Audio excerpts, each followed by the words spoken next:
हेमंत भाई सुथार नायब वन संरक्षक श्री के पद से निवृत्त हुए हैं और अभी भी सक्रिय हैं। जो गुजरात मेडिकल प्लांट बोर्ड है, मेडिसिन प्लांट बोर्ड है, उसमें अभी टेक्निकल ऑफिसर की तरीके से काम कर रहे हैं।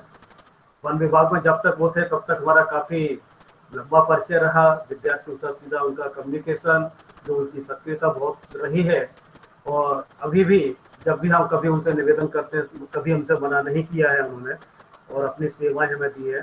तो आज मैं शाब्दिक स्वागत के लिए अपने विभाग के नियामक, इस परिसर के संयोजक डॉक्टर राजीव भाई पटेल से निवेदन करता हूँ कि इस कार्यक्रम की शुरुआत के लिए श्री सुथार साहब का शाब्दिक स्वागत करें। राजीव भाई। आभार लोकेशभाई। आदरणीय सुथार साहेब, लोकेशભાઈ, અશોકભાઈ, સેવક મિત્રો, વિદ્યાર્થી ભાઈઓ અને બહેનો, આમ તો સુથાર સાહેબનો સાથેનો સંબંધ આપણો બહુ વર્ષો જૂનો છે. લોકેશભાઈએ કહ્યું એમ, જ્યારે એ વન વિભાગમાં હતા, બહુ વર્ષોથી વિદ્યાર્થીઓની જાગૃતતા શિબિર, વનનો પરિચય અને વનના પ્રવાસો એમણે ખાસા કરાવ્યા છે. આપણા વિભાગમાં આવી અને પણ જુદા જુદા વિષયો ઉપર એમણે ખાસા વક્તવ્ય આપ્યા છે. સુથાર સાહેબ બહુ સિનિયર પણ છે અને બહુ ઓછા અધિકારીઓ એવા હોય કે જેમને પોતાના કામ સાથેનો લગાવ અને એ સમાજ સાથેનો અનુબંધ બાંધવાનો ખૂબ જ રસ હોય. સતત વિદ્યાર્થીઓને વન્ય સંરક્ષણ, એની જરૂરિયાતો અને પર્યાવરણ બચાવવા માટેના સતત પ્રયાસો એમના રહ્યા છે. આજે જ હું રેડિયો સાંભળતો હતો, એમાં એક ઓડિયો હમણે ખાસો વાયરલ થયો છે, સિંહ સાથે વાત કરતો ગાર્ડનો, કે પ્રાણીઓ સાથે પણ માણસ વાત કરે છે અને પ્રાણીઓ પણ આપણો અવાજ અને આપણી ભાષા સમજી શકે છે. આવા ઘણા બધા સંશોધનો થયા છે. સુથાર સાહેબે પણ વિદ્યાર્થીઓને આવી સંવેદના જગાવવા માટે આપણા વિભાગમાં અને આપણા વિભાગ સિવાય પણ વિદ્યાર્થીઓમાં ખાસા બધા કાર્યક્રમો કર્યા છે. એના ભાગરૂપે આ એક આપણે આજ કાર્યક્રમ કરવા જઈ રહ્યા છીએ. હું ગુજરાત વિદ્યાપીઠ અને ગ્રામ સેવા કેન્દ્ર રાંદેજા વતી સુથાર સાહેબનું હાર્દિક સ્વાગત કરું છું અને આનંદની લાગણી વ્યક્ત કરું છું. અને આશા રાખું છું કે ભૂતકાળમાં પણ જેટલા લાઈવ આપણા સંબંધો હતા, આ કોરોનાના કારણે થોડોક વચ્ચે ગેપ પડી ગયો, બાકી તો સતત આપણી વચ્ચે સુથાર સાહેબ આવતા રહેતા હોય છે. એટલે હું આશા રાખું કે ભવિષ્યમાં પણ આપણા સંબંધો આ ચાલુ રહેશે. સુથાર સાહેબનું ફરીથી હું સ્વાગત કરું છું અને વિનંતી કરું છું કે આજનું વક્તવ્ય विद्यार्थी ने आप सुथार साहब। धन्यवाद राजीव भाई। आज का वक्तव्य शुरू करने से पहले मैं आप लोगों को बता दूं कि जो विषय रखा है, आप सभी विद्यार्थियों से, जो हमारे साथी जुड़े हैं उनसे जुड़ा हुआ विषय है। जो जहाँ है उस वहाँ रह करके अपनी भूमिका निभा सकते हैं। वन्य जीव संरक्षण और मानवीय अस्तित्व, इन दोनों के बीच में क्या सरोकार है, क्या संबंध है, कि जब एक नहीं होगा तो दूसरा कैसे रहेगा। बहुत ही संवेदनशील विषय है। तो आप सभी, मेरी अपेक्षा है कि बहुत ध्यान से इसे सुनेंगे। सुनना ही नहीं है, जहाँ भी आपसे संभव होगा, आपकी जो भी भूमिका होगी उसमें रह करके आप उसका निर्वाह भी करेंगे। तो मैं सुथार साहब से निवेदन कर रहा हूँ कि अपना वक्तव्य शुरू करें। आदरणीय सुथार साहब। नमस्कार सर। બધાને એટલે ગુજરાતીમાં વાત કરવાની છે ને? हाँ सर, गुजराती में गुजराती। ओके। माननीय श्री डॉक्टर राजीव पटेल साहेब, डॉक्टर सतीश भाई संयोजक श्री, डॉक्टर लोकेश भाई जैन અને હસમુખભાઈ તથા સમગ્ર રાધેજા વિદ્યાપીઠના સ્ટાફગણ અને એનએસએસના વિદ્યાર્થી મિત્રો, ખૂબ જ આનંદની વાત છે કે આપણી વચ્ચે આજે ફરી વાત કરવાનો મોકો મળ્યો છે. અને એક નવું જ માધ્યમ, જે પ્રત્યક્ષ માધ્યમને બદલે અપ્રત્યક્ષ માધ્યમથી આપણે વાત કરી રહ્યા છીએ, પણ સમય સંજોગો પ્રમાણે આપણે એ કરવું પડે, અનુકૂળ થવું પડે. એ રીતે આજે આ વક્તવ્ય શરૂ કરીએ છીએ. અને એ માટે હું સૌને પહેલા તો સંસ્થાનો આભાર માની લઉં છું અને આપ સર્વેને પણ અહીંયા મારા વક્તવ્ય માટે આવકારું છું.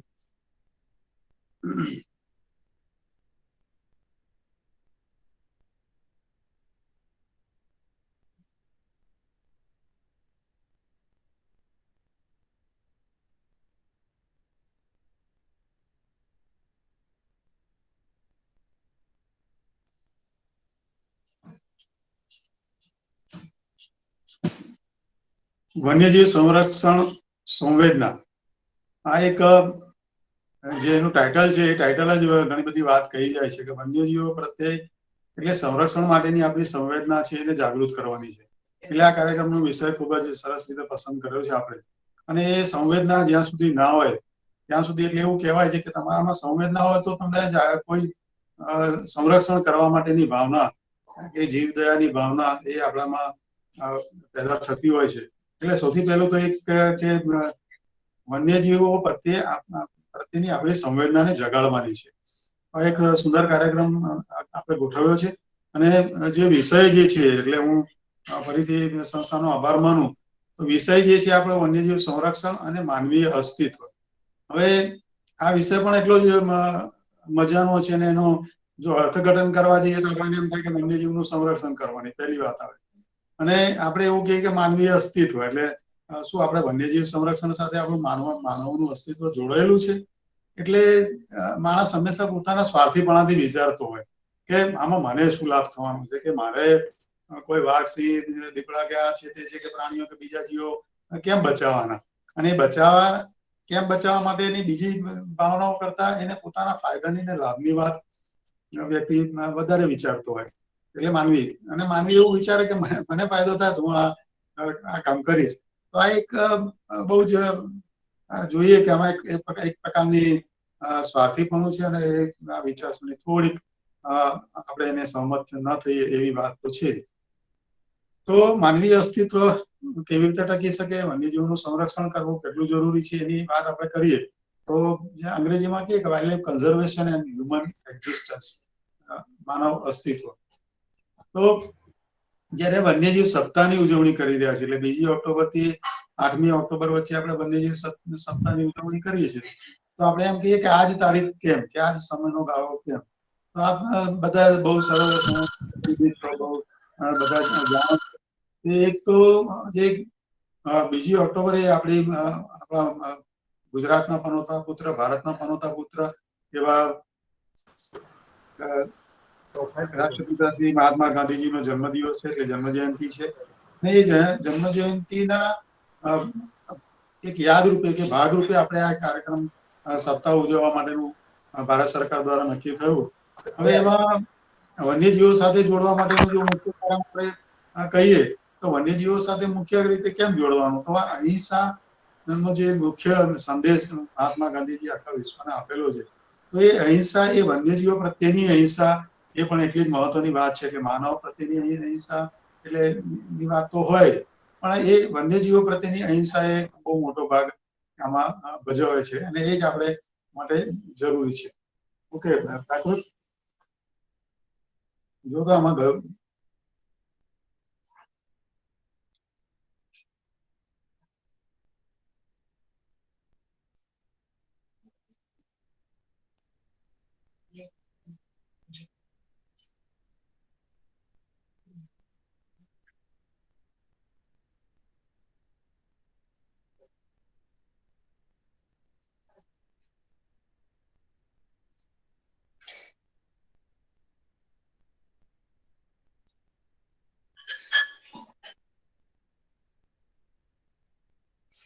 આ સ્ક્રીન મારો ફૂલ સ્ક્રીન કરવો છે.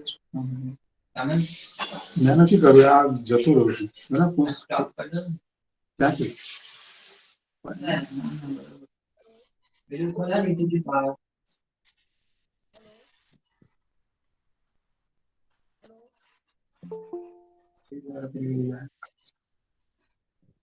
તો અહિંસાનો જે સંદેશ આપણે વિશ્વને આપેલો છે, ઓકે છે, અહિંસાનો જે સંદેશ આપણે મહાત્મા ગાંધીજી આપેલો છે ને એને આપણે દ્રઢ કરવા માટેનો આપણો સંકલ્પ કરીએ છીએ. અને બીજી મહત્વની વાત તો એ છે કે આપણે અઠવાડિયું ઉજવીએ છીએ, એટલે સપ્તાહ છે આખું. અને એ સપ્તાહમાં આપણે જો અત્યારે પણ એનો એક ભાગરૂપે કરી રહ્યા છીએ, ત્યારે આપણે સૌ પ્રથમ એમને આપણા રાષ્ટ્રપિતાશ્રીને નમન કરતા આ વાત હું શરૂ કરીશ. તો દિવસ પણ ઉજવવામાં આવતા હોય છે, તો આખા વર્ષ દરમિયાન તમે જુઓ કે વિવિધ દિવસોની ઉજવણી થતી હોય છે. હવે આ જે સપ્તાહ ઉજવવાનું એટલે કે 7 દિવસ માટે, એટલે આપણી જે ઉજવણી છે 1 દિવસની નથી, એટલે આપણી ઉજવણી 7 દિવસની.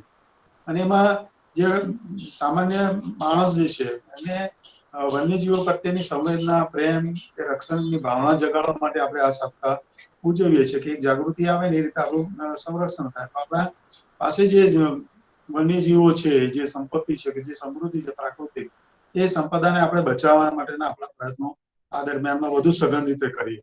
એટલે આ સપ્તાહની ઉજવણીનો જે વિચાર જે છે એ Indian board of wild life એટલે ભારત સરકારે 1952માં સંસ્થાની સ્થાપના કરી હતી અને એનો મુખ્ય હેતુ આપણા વન્યજીવોના સંરક્ષણ માટેનો હતો. એટલે એના દ્વારા 1952ના વર્ષની અંદર આપણને આ ભારતીય વન્યજીવ બોર્ડ દ્વારા આ કાર્યક્રમ મૂકી અને લોકોને જોડવા માટેનો, વન્યજીવ સંરક્ષણમાં લોકોને જોડવાનો એક સુંદર પ્રયાસ કરવામાં આવ્યો. હવે જયારે વન્યજીવની વાત કરતા હોઈએ ત્યારે પરિભાષા કહીએ અથવા એની વ્યાખ્યા સમજવાની આપણે પ્રયત્ન કરવો જોઈએ કે વન્યજીવ એટલે શું. એવું કે છે કે વન્યજીવમાં વનસ્પતિનો પણ સમાવેશ થઈ જાય. એટલે સામાન્ય રીતે આપણે એવું વિચારતા હોય છે કે વન્યજીવ એટલે કે વન્ય પ્રાણીની જ વાત થતી હશે. એટલે આમાં પ્રાણીની સાથે સાથે વનસ્પતિ પણ છે. હવે વન્ય કહીએ છીએ આપણે, તો વન્ય કહેતા હોઈએ તો વન્યની અંદર એવું છે કે જેની ખેતી ના થતી હોય એવી વનસ્પતિ આવે, એટલે જેને એગ્રીકલ્ચર એમાં ન થતું હોય તે. અને બીજું પાલતુ ન હોય તેવા પ્રાણીઓ, એટલે જે ડોમેસ્ટિક નથી, જે આપણે એમ કે આપણે પશુપાલન કરતા હોઈએ તો ગાય, ભેંસ, બકરા, ઊંટ છે કે ગધેડા છે કે બધા જે પ્રાણીઓ છે આપણા, એને આપણે પાલતુ પ્રાણી કહીએ છીએ. તે પાલતુ પ્રાણીઓ એ વન્યજીવ તરીકે એની વ્યાખ્યામાં કે એમાં સમજમાં મેળવવામાં આવતા નથી. તો આ એક વાત છે કે વન્યજીવ એટલે શું. અને વન્યજીવ સંરક્ષણ અધિનિયમ હેઠળ વન્ય પ્રાણીની પણ વ્યાખ્યા કરવામાં આવી છે કે વન્ય પ્રાણી કોને કહેવાનું. તો જે વાઇલ્ડ લાઇફ પ્રોટેક્શન એક્ટ જે કહીએ કે વન્યજીવ સંરક્ષણ ધારો જે કહીએ એ કલમ 236માં એની વ્યાખ્યા આપવામાં આવી છે કે એમાં યાદી કરેલી છે, અનુસૂચિ છે જેને શેડ્યુલ કહે છે. એ શેડ્યુલ 1 થી 4 આપ્યા છે. એટલે જે યાદી છે એ યાદીમાં પ્રાણીઓના નામ લખેલા છે.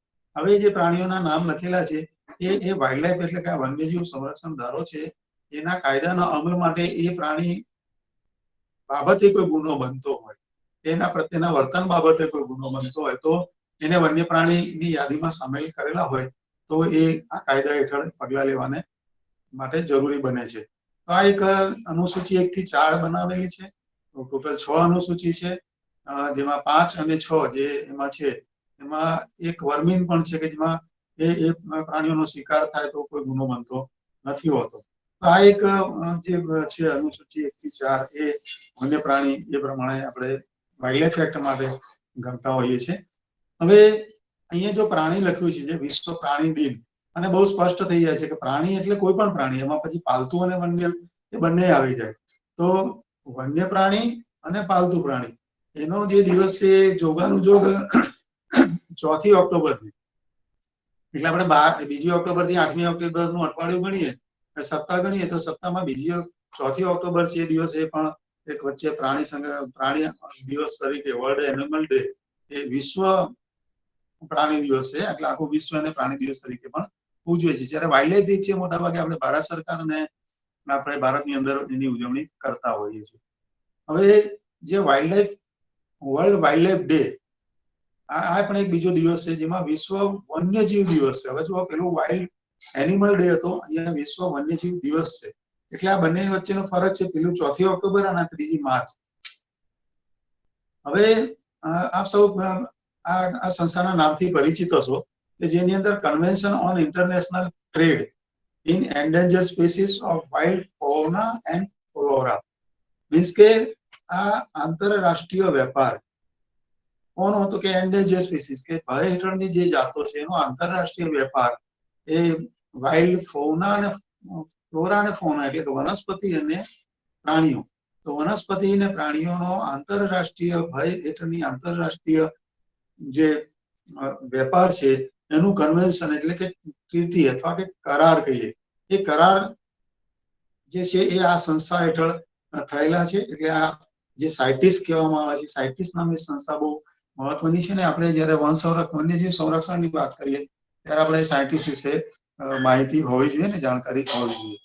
તો જે સાયન્ટિસ્ટ છે એ એવું કહે છે કે યુનાઇટેડ નેશનની જનરલ એસેમ્બલી થઈ હતી 3જી માર્ચે, અને 3જી માર્ચેમાં આ સાઇટેસમાં સિગ્નેટરી એટલે કે બધા દેશોએ સહીઓ કરી હતી, અને આ જે કરાર છે એમાં સહમતિ બધાએ એ કરેલી કે આપણે વિશ્વના વન્ય પ્રાણીઓ અને વન્ય વનસ્પતિઓનું આપણે રક્ષણ કરીશું. અને એની જે ટ્રીટી હતી એના વેપાર માટેની, એ વેપારની ટ્રીટીમાં આ 3જી માર્ચે સહી થયેલી હતી.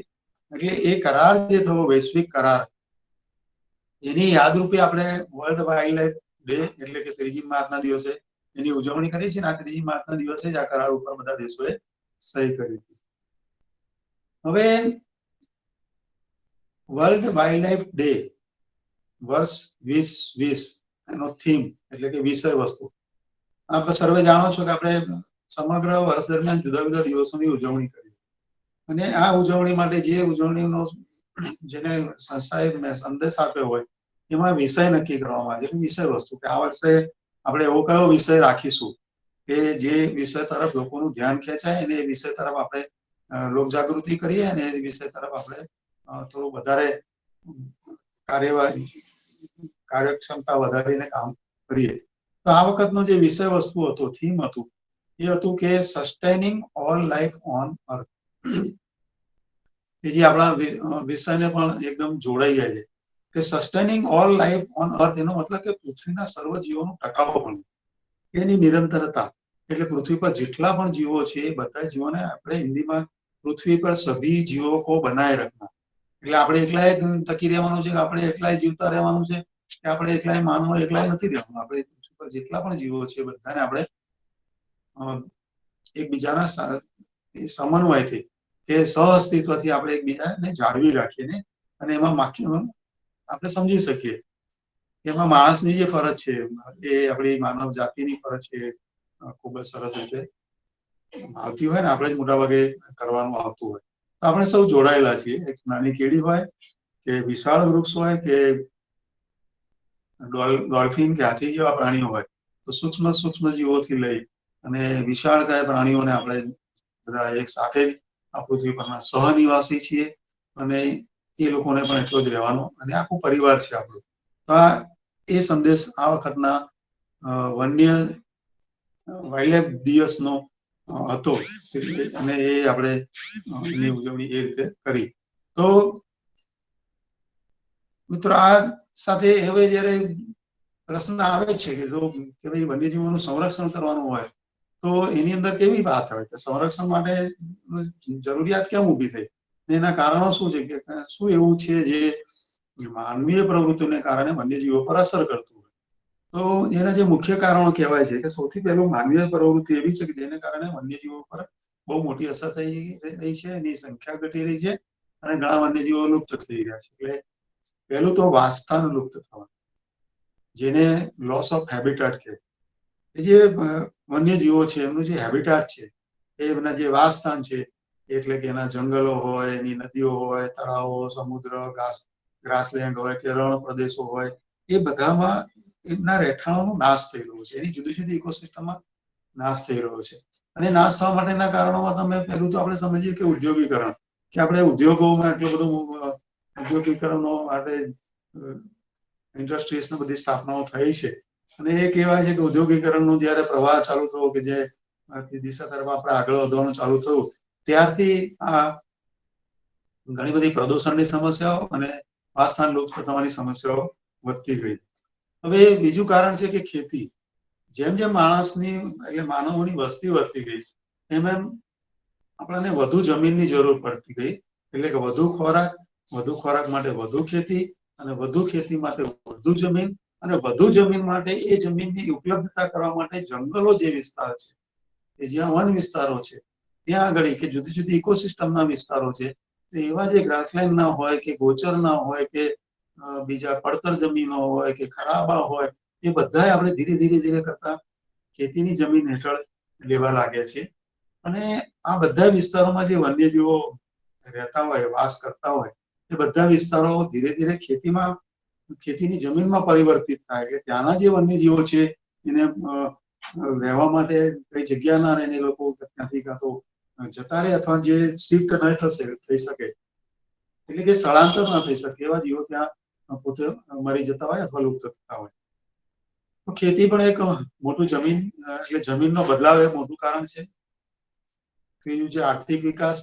આપણે લોકોએ ઘણા બધા વિકાસ સાધ્યો છે, એટલે એના કારણે આપણે રોડ, રેલવે, રસ્તા, કેનાલો, ઇલેક્ટ્રિકની લાઈન, વીજળીના થાંભલા, ડેમ્સ ને બીજા બધા જે કઈ આપણા વિકાસના કામો કહીએ એ વિકાસના અને આર્થિક વિકાસના કામો જે આપણે હાથ ઉપર લીધા છે એની કારણે પણ ઘણી બધી જમીનો જંગલ કે વનો કે વૃક્ષો ને બદલે ત્યાં આ રીતના આપણે ભૌતિક સ્ટ્રક્ચર્સ કે બાંધકામો કેવું તેવું ઊભું કરેલું.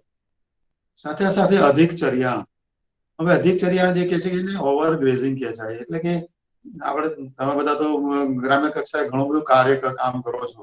તમે બહુ સારી રીતે જાણતા હશો કે પહેલા આપણી પાસે જે ગોચરો હતા ગુજરાત પાસે, અત્યારે એવું કહે છે કે ઘણા બધા ગોચરો એ પરિવર્તિત થઈ ગયા છે. એટલે ગોચરો હવે એવા ખુલ્લા નથી રહ્યા કે ત્યાં આગળ આપણા પાલતુ પ્રાણીઓ ગાય, ભેંસ, ઘેટા, બકરા ચરવા જઈ શકે.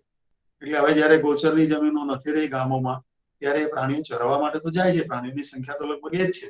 એ પ્રાણીઓ જાય છે ક્યાં? તો હવે એવું કહે છે કે વન વિસ્તારો એવા રહ્યા છે કે જેના ઉપર એ પ્રાણીઓનું ભારણ ગોચરને બદલે વન વિસ્તારો પર એટલે જંગલો ઉપર જતું રહ્યું. અને એને કારણે જંગલોમાં હરીફાઈ ઉભી થઈ. એટલે પાલતુ પ્રાણીઓ અને જંગલના વન્ય જીવો એ બે વચ્ચે ચરિયાણની, ખોરાકની હરીફાઈ થઈ. એટલે કે ત્યાંનું ઘાસ હોય કે ત્યાંના બીજા વનસ્પતિના પાંદડા કે બીજો પાવડર કે ચારો, તો એ ઘાસચારાની એક તો હરીફાઈ થઈ. બીજું એવા પાલતુ પશુ પ્રાણીઓ ત્યાં આગળ ત્યાં જગ્યા રોકે, એમાં કોઈ રોગ હોય તો એ વન્ય પ્રાણીઓમાં એ રોગ સ્થળાંતર થાય અથવા ત્યાં આગળ એમને પણ રોગ લાગી શકે. એટલે એની પાણીની હરીફાઈ થવા માંડી, જળ સ્ત્રોતોની હરીફાઈ થવા માંડી, અને સાથે સાથે એ જગ્યાઓની પણ હરીફાઈ થવા માંડી. કે જગ્યાએ ગાય, ભેંસ કે ઘેટા બકરા ફરતા હોય ત્યારે ત્યાં આગળ ચિત્તલ છે, હરણ છે એટલે કે સાંભર છે કે નીલગાય છે કે બીજા આપણે કહીએ ચોસિંગા કે કાળિયાર, તો એવા પ્રાણીઓ ત્યાં આગળ એમનો વિસ્તાર જે વાસ હતો તેને બદલે આ જગ્યાએ પાલતુ પ્રાણીઓ ત્યાં આગળ આનું દબાણ કે એ હરીફાઈ ઉભી થઈ. શિકાર પણ બહુ મોટું કારણ છે. અને હું તમને આગળ વાત કરીશ ત્યારે તમને થશે કે શિકાર એક ઘણું મોટું કારણ છે કે એનું કોચિંગ થાય છે. અને કોચિંગ મોટા ભાગેના વેપાર, એનો ટ્રેડ ને કારણે થતું હોય. અને બીજું એ પ્રાણીની હેરફેર થતી હોય. એટલે કે ટ્રાફિકિંગ, એટલે કે પક્ષીઓ ઘણા બધા એક જગ્યાએથી બીજી જગ્યાએ લઈ જવાતા હોય, અને પાળવા માટે કે એના ખોરાક માટે કે બીજા કોઈ કારણોસર. અને એવા બીજા ઘણા પ્રાણીઓ છે કે જેનું સ્થળાંતર થતું હોય ને આ દરમિયાનમાં વન્યજીવો કે વન્ય પ્રાણીઓનું ખૂબ મોટી પ્રમાણમાં હાનિ કે નુકસાન થતું હોય. હવે તમે જુઓ કે વિશ્વમાં વન્યજીવોના ગેરકાયદેસર વેપાર, એટલે કે તેના આ જીવતા અને તેના અંગોનો જે ગેરકાયદેસર વેપાર છે વન્યજીવોનો, એ $23 બિલિયન, એટલે કે 7 અબજથી લઈને કે $23 અબજ, એટલે ડોલર ગણો તો એ આ રકમના 70 ગણા આપણે કહીએ કે તમારે ગણતરીમાં મૂકવા પડે. તો એટલો મોટો એ ગેરકાયદેસર વેપાર આનો થઈ રહ્યો છે. અને આ જે વેપાર છે, આનો ગેરકાયદેસર વેપાર થઈ રહ્યો છે, તે નું કારણ આ તમે જોઈ શકો છો કે આટલા મોટા પ્રમાણમાં એનું લોકોની માંગ અને ડિમાન્ડ છે, અને એના કારણે તેનો વેપાર થઈ રહ્યો છે.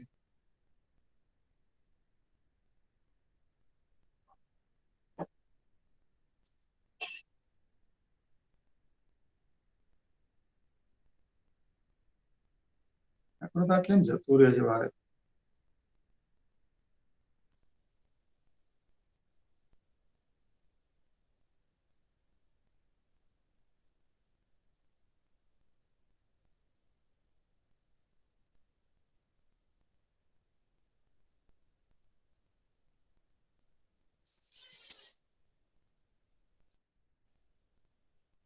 હવે આ જે વેપાર છે એ એવું કહે છે કે ગેરકાયદેસર વેપાર, એટલે કે 30% ઇલીગલ છે, આમાં ગેરકાયદેસર છે.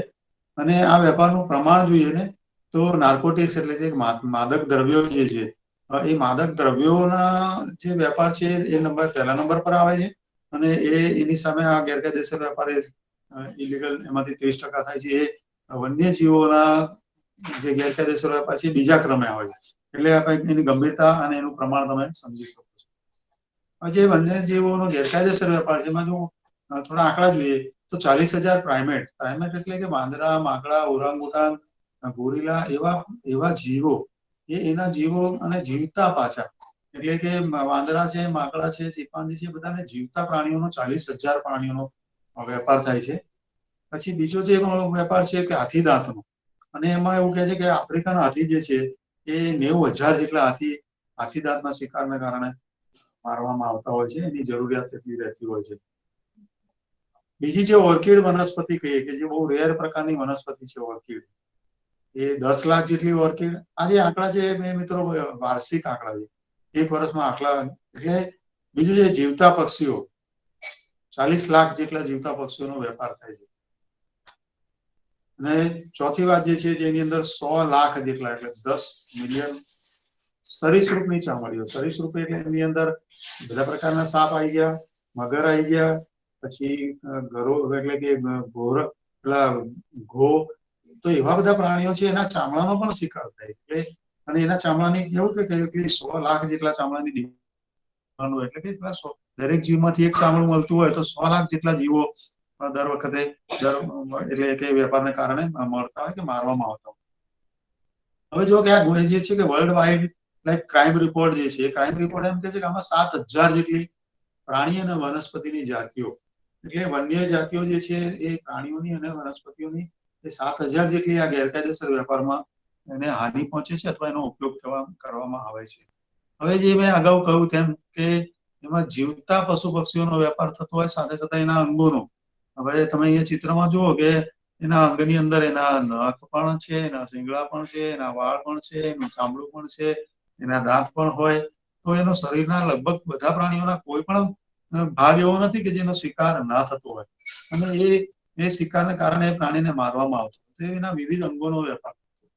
બીજું જુઓ કે જીવતા પ્રાણીઓનો વેપારમાં જે પ્રાઇમેટ મેં કહ્યા, અને પ્રાઇમેટમાં આ પ્રકારના પ્રાણીઓ છે જે તમે ફોટામાં જોઈ શકો છો કે જુદા જુદા પ્રકારના અંગુષ્ઠધારી, જેને પ્રાઇમેટ કહીએ, એટલે કે જે માણસ પણ અંગુષ્ઠધારી છે અને આ જીવો પણ અંગુષ્ઠધારી છે.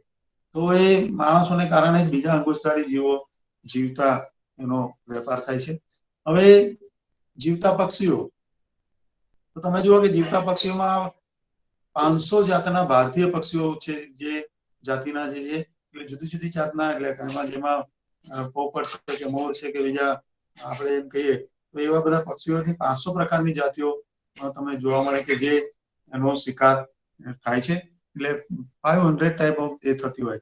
અહીં જુઓ કેટલાક ફોટોગ્રાફ મૂક્યા છે, જેમાં જુદા જુદા પ્રકારના પોપટ એ બિચારા એ સારું બોલી શકે છે, સારું ગાતા હોય, આપણી નકલ કરતા હોય, એને કારણે એને પાંજરામાં પુરાવવું પડે છે, ને એના કારણે એનો મોટો વેપાર. મોરની સુંદરતાને કારણે થાય. અહીંયા ઘુવડ બતાવ્યું છે, ઓવલ્સના શિકાર તો એની અંધશ્રદ્ધાઓ, માન્યતાઓ એટલી બધી છે કે એને પણ લોકો પકડીને એનો વેપાર કરતા હોય. એ જ રીતે જે ગાતા હોય તેવા પક્ષી, શિકારી હોય તેવા પક્ષી, આ બુલબુલ નો અવાજ સરસ હોય છે. આ બધા જુદા જુદા પક્ષીઓ પોતાનું સૌંદર્ય, તેનો અવાજ, તેનો સુંદર દેખાવ, તો અવાજ છે, દેખાવ છે, તો આ બધા કારણે એવા પ્રાણીઓને આપણે પોતે પકડીને એને પાંજરામાં પૂરીને એનો એ કરતા હોઈએ, દુરુપયોગ કરતા હોઈએ કે આપણે પોતાના મોજ-શોખ માટે એવા પ્રાણીઓને આપણે તાબામાં રાખીએ છીએ અને એને જેલમાં બંધન અવસ્થામાં રાખતા હોઈએ છીએ. અહીંયા ઘુવડનો વેપાર બહુ મોટા પાયે ચાલે છે, ને જો આપણા કોઈ વિસ્તારમાં આપણે વિદ્યાર્થી મિત્રો જોવો કે આવું કઈ ઘુવડ પ્રાણી પક્ષી સાથે કંઈ થઈ રહ્યું છે તો તુરંત આપણે વન વિભાગને એને જાણ કરવી જોઈએ. અને લોકો રેર ઘુવડ જે છે એની સાથે ઘણા બધા લોકો પકડાતા હોય છે, કઈ જાદુ ટોણા કરવા માટે, કઈ અંધશ્રદ્ધા માટે કે કઈ રીતે એના માટેનો એ વેપાર કરવામાં આવતા હોય. અને એ ઘુવડ 1.5-2 લાખ રૂપિયામાં પણ વેચાતા હોય ને આનું પ્રમાણ મોટું છે. અહીંયા કસ્તુરી મૃગની વાત છે. કસ્તુરી મૃગના ડોટી પાસેથી જે સુગંધિત સ્ત્રાવ નીકળે છે એના જે ભાવ અહીંયા આગળ કહો છે એ ભાવ સોના કરતા પણ 4 ગણો છે. આનો ઉપયોગ શું? આનો ઉપયોગ એ છે કે સુગંધિત દ્રવ્ય બને, એટલે માણસ પોતે સુગંધિત દેખાય એટલા માટે એક હરણને અને એ ડૂટીની આજુબાજુથી એ કાપીને આ રસ કાઢે તો હરણ મૃત્યુ પામતા હોય છે. તો આ હરણની જે કસ્તુરી મૃગની સંખ્યા છે એ પણ ખૂબ મોટા પ્રમાણમાં ઘટી ગઈ. તમે જુઓ કે ચામડા છે. હવે આમાં જુદા જુદા પ્રકારના પ્રાણીઓના ચામડા છે, જેમાં બિલાડી કુળનું જે કે વાઘ છે, દીપડો છે, ચિત્તો છે, એવા બધા પ્રાણીઓના ચામડા હોય, જંગલી બિલાડી ને બધા. પછી તમે જુઓ કે કૂતરાના કુટુંબમાં એટલે કે શિયાળ છે, વરુ છે, જેકલ એટલે કે નોકડી કહીએ, તો એવા બધાના પણ જે વેપાર છે એ પણ વેપાર કરવામાં આવતો હોય છે અને એના ચામડાને કારણે એ બધાનો વેપાર થતો હોય છે. અને એવું કહે છે કે આ આવી 20 પ્રકારની જે જાતિઓ છે એ 20 પ્રકારની જાતિઓમાંથી 18 પ્રકારની જાતિઓ એના ચામડાના વેપારને કારણે ભય હેઠળ છે. અત્યારે એની વસ્તી પણ એ ગુમાવવાના છે. અને આ એક રેડ કરી હતી એ ઉત્તર પ્રદેશમાં લખનૌમાં રેડ થયેલી અને જે લેડી દેખાઈ રહ્યા છે એ ફોરેસ્ટ ઓફિસર છે, IFS ઓફિસર છે. અને એ રેડ દરમિયાન તમને આશ્ચર્ય લાગશે કે 800 જેટલા ચામડા પકડાયા હતા. એટલે તમે વિચાર કરો કે 800 પ્રાણી માર. અને એ ફોટો જુઓ તો કયા પ્રાણી માર્યા? તો કે દીપડા માર્યા, વાઘ માર્યા. એમાં વાઘના તો 200 થી વધારે ચામડા અને દીપડાના પણ 500-700 ચામડા અને બીજા બધા નાના મોટા પ્રાણીઓના ચામડા પણ મળ્યા હતા. તો આ એક જ રેડની અંદર આટલા મોટા પ્રમાણમાં જો માલ પકડાતો હોય, ચામડા પકડાતા હોય, તો આપ સમજી શકો છો કે ભારતમાં આ પ્રાણીઓના શિકારનું પ્રમાણ કેટલું મોટું છે અને ચિંતાજનક છે. અને આ બધી બિગ કેટ કહેવામાં આવે છે, જે સિંહ, દીપડો, વાઘ, જગુઆર, આ બધી બિગ કેટના આંકડા છે કે અત્યારે હમણાં અગાઉના વર્ષોમાં બિગ કેટ ભય હેઠળ છે એવો એક વિષય પણ આપવામાં આવ્યો હતો વાઇલ્ડલાઇફ ડેની ઉજવણીમાં. તો છેલ્લા 50 વર્ષની અંદર મોટી બિલાડીઓ કે બિગ કેટની વસ્તીમાં કેટલો ઘટાડો થયો? તો કે જે 1,10,000 હતા એમાંથી અત્યારે બચ્યા છે 35,000. એનો મતલબ કે 75,000 સિંહ આપણી વચ્ચે નથી 50 વર્ષમાં. 80,600 દીપડા હતા, એમાં અત્યારે 23,600 જેટલા રહ્યા છે. એટલે કે 67,000 જેટલા દીપડા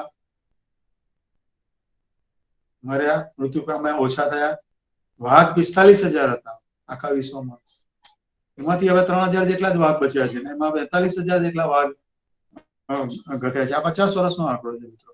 અને એની અંદર અહીંયા જગુઆરનું લખ્યું છે 60,000, એમાં 15,000 બચ્યા, 45,000. તો જુઓ કે મોટી બિલાડીઓની કેટલી મોટી પ્રમાણમાં એના ચામડાને કારણે શિકાર હોય છે. ને વાઘમાં તો વાઘનો તો એની ચરબી ને હાડકા ને એના નખ ને બધા દાંત કે બધા માટે શિકાર થતો. હવે જયારે દાંતની વાત નીકળી છે તો હાથી દાંત, તમે જાણો છો કે હાથી દાંતનો બહુ મોટા પ્રમાણમાં શિકાર થાય છે. અને એશિયાઈ હાથી જે છે એ 40,000 વધ્યા છે આખા એશિયામાં. એમાં 25,000 થી 27,000 તો આપણા ભારતમાં છે. અને ભારતમાં જે હાથી છે એમાં અત્યારે એક નર હાથી છે, એમાં 100 માદા હાથીની દક્ષિણ ભારતના રાજ્યોમાં છે. એનો મતલબ કે એક નરમાં 3 માદા હોય છે, 4 માદા હોય છે, એને બદલે એક નરની સામે 100 માદા છે. એનો અર્થ એવો થાય છે કે આપણે કેટલા મોટા પ્રમાણમાં નર હાથી માર્યા છે. અને નર હાથી મારવાનું કારણ એ છે કે નરને દાંત હોય છે. તો નરના હાથી દાંતના કારણે નરની સંખ્યા કેટલા મોટા પ્રમાણમાં એ ઘટી ગઈ છે એ તમે સમજી શકો છો. અને એનો મોટા પ્રમાણમાં શિકાર એના કારણે જ થતો હોય તો એ નર હાથી ન બચે તો તમે સમજી શકો છો કે જે નર માદા ને કારણે જે બચ્ચા કે ભવિષ્યમાં જે હાથી જન્મવાના હોય તે કેટલા મોટા પ્રમાણમાં એટલે એનું જન્મવાનું પણ એ થઈ જાય. હવે અહીંયા આફ્રિકન હાથીની વાત છે, એનો એક આંકડો છે જે કેટલો ચિંતાજનક છે તે જુઓ કે 2010 થી લઈને 2012 એટલે 10, 11 ને 12 3 વર્ષની અંદર 1 લાખ હાથી, એટલે દર વર્ષે 33,000 જેટલા હાથી મરાયા છે. આનો શિકાર થયેલો. એટલે છેલ્લા 10 વર્ષમાં હાથીની સંખ્યા 65% જેટલા હાથી મર્યા. એટલે છેલ્લા 10 વર્ષનો આંકડો બતાવે છે. તો કે આ આફ્રિકન હાથીના શિકારની વાત છે, એના આંકડા છે. તો કેટલા મોટા પ્રમાણમાં હાથી મરાય છે. અને ભારતની અંદર પણ આપણા દેશમાં પણ એની સંખ્યા ઓછી નથી. એટલે આપણા દેશમાં પણ ખૂબ જ મોટા પ્રમાણમાં હાથીનો શિકાર થાય છે. અને હમણાં જે કાથણીના મોડામાં શ્રીફળની અંદર બોમ્બ મૂકીને બ્લાસ્ટ કરી, રિમોટથી બ્લાસ્ટ કરી અને હાથણીની હત્યા થઈ. તો આવી ક્રૂરતાથી હાથીને મારવામાં આવતા હોય છે. અને એના દાંત માટે એક પેલો જે આંકડો મેં અગાઉ કહ્યો એ આંકડાને જો એનો એ જોઈએ તો દર વર્ષે 20,000 જેટલા હાથી મરાય છે. અને દર મિનિટે એટલે દર 15 મિનિટે એક હાથીનો શિકાર થાય છે. તો આ એનું પ્રમાણ બતાવે છે કે આપણે કેટલા ગંભીર છીએ. અને આ હાથી દાંત છે જુઓ, અને એની કોતરણીને કારણે ઘરમાં શોભા વધે એના કારણે આપણે બધા અને આ એ કરવામાં એ ઉપયોગ થતો હોય છે. તો એ પણ ફરી આપણી મોસમની કે આપણી ભૌતિકવાદની વાત આવે છે અહીંયા. હવે જો કે અહીંયા હાથી દાંત છે તે અહીંયા જમણી બાજુ ફોટો છે એમાં સળગાવી દેવા છે. એટલે જે રીતે આપણે ગેરકાયદેસર વસ્તુઓમાં દારૂની બોટલો કેવું ડિસ્ટ્રોય કરવામાં આવે છે, રીતે દાંતને પણ ડિસ્ટ્રોય કરવામાં આવે છે. હાથી દાંત વૈશ્વિક એનો વેપાર એ ગેરકાયદેસર વેપાર છે અને સાયટી સેટર એના પર પ્રતિબંધ છે. અને કોઈ પણ વ્યક્તિના ઘરમાં હાથી દાંત હોય કે લાવે કે ખરીદે તો એ ગુનો બનતો હોય છે. એ આપ સૌએ ધ્યાનમાં રાખવાની વાત છે. અહીંયા કેટલાક ચિત્રો છે, જો કે કેટલા દર્દનાક ચિત્રો છે. હાથીનું માથું કાપી કાઢ્યું છે. એવા 4 થી 5 હાથી છે. એના પગ પણ કાપીને પગનું ટેબલ તરીકે ઉપયોગ કરે. અને જે એના માથા કાપ્યા છે ત્યાં એના દાંત માટે એના માથા કાપી કાઢેલા હાથી પણ જુઓ. એક તરફ આપણે ગણપતિજીના હાથીનું સ્વરૂપ માનીએ છીએ અને આપણે એને પૂજા કરીએ છીએ. આપણી આ ધાર્મિક શ્રદ્ધા છે ને કેટલા બધા ભક્તિભાવથી આપણે પૂજા કરીએ છીએ. અને બીજી સામે કે જે હાથી છે, ખરેખર જે આપણી પાસે હાથીઓ છે એ ગણપતિજીનું પ્રતીક, એને આપણે એની હત્યા કરતા હોઈએ છીએ. એટલો મોટો વિરોધાભાસ આપ જોઈ શકો છો. બીજા પ્રાણીઓ છે ગેંડા, એટલે કે આફ્રિકન ગેંડાનો અહીંયા આંકડા છે, જેમાં ભારતીય ગેંડાનો પણ શિકાર થાય છે અને ભારતીય ગેંડાની કિંમત, એના શિંગડાની કિંમત એ આફ્રિકાના ગેંડા કરતા વધારે છે, 5 ગણી વધારે. એટલે આપ સમજી શકો છો કે ભારતના ગેંડા પણ કઈ બહુ સુરક્ષિત નથી, પણ એના આંકડા પણ છે એ અહીંયા અમે અત્યારે રજૂ નથી કર્યા. પણ આ જે આંકડા આફ્રિકન હાથીના આંકડા છે, જે 2007માં ફક્ત 13 હાથી એટલે કે આફ્રિકન ગેંડામાં મરાયા હતા, સાઉથ આફ્રિકન ગેંડા, એ 2014 ની અંદર 1215. એની ટકાવારી કાઢવામાં આવી તો 9246%, એટલે 9300%, 9300%, જેટલો વધારો બતાડે છે. હવે જુઓ કે એ એના શિંગડા છે $60, 1 કિલો $60 નો ભાવ છે, એટલે 4,20,000 એને 1 કિલો મળે. એમાં ચિપ્સ ને પાવડર ને બધું એના ગેંડાનું મળતું હોય. તો ગેંડાની વસ્તી જે કે જેની જાતિઓ છે એ જાતિઓ પણ ધીરે ધીરે લુપ્ત થવા આવી છે. અને એ જુઓ કે જે રીતે હાથીનું કહ્યું હતું કે હાથી 15 મિનિટમાં એક શિકાર થાય છે, અહીંયા એક ગેંડાનો શિકાર દર 7 કલાકે થાય છે. તો એનું પ્રમાણ પણ કેટલું મોટું છે આપ જોઈ શકો છો. અને એના દાંતને કારણે થાય છે. હવે અહીંયા જુઓ આ ફોટોની અંદર કે નોર્ધન વ્હાઇટ રાઇનોસોરસ, એટલે કે ઉત્તરીય સફેદ ગેંડા,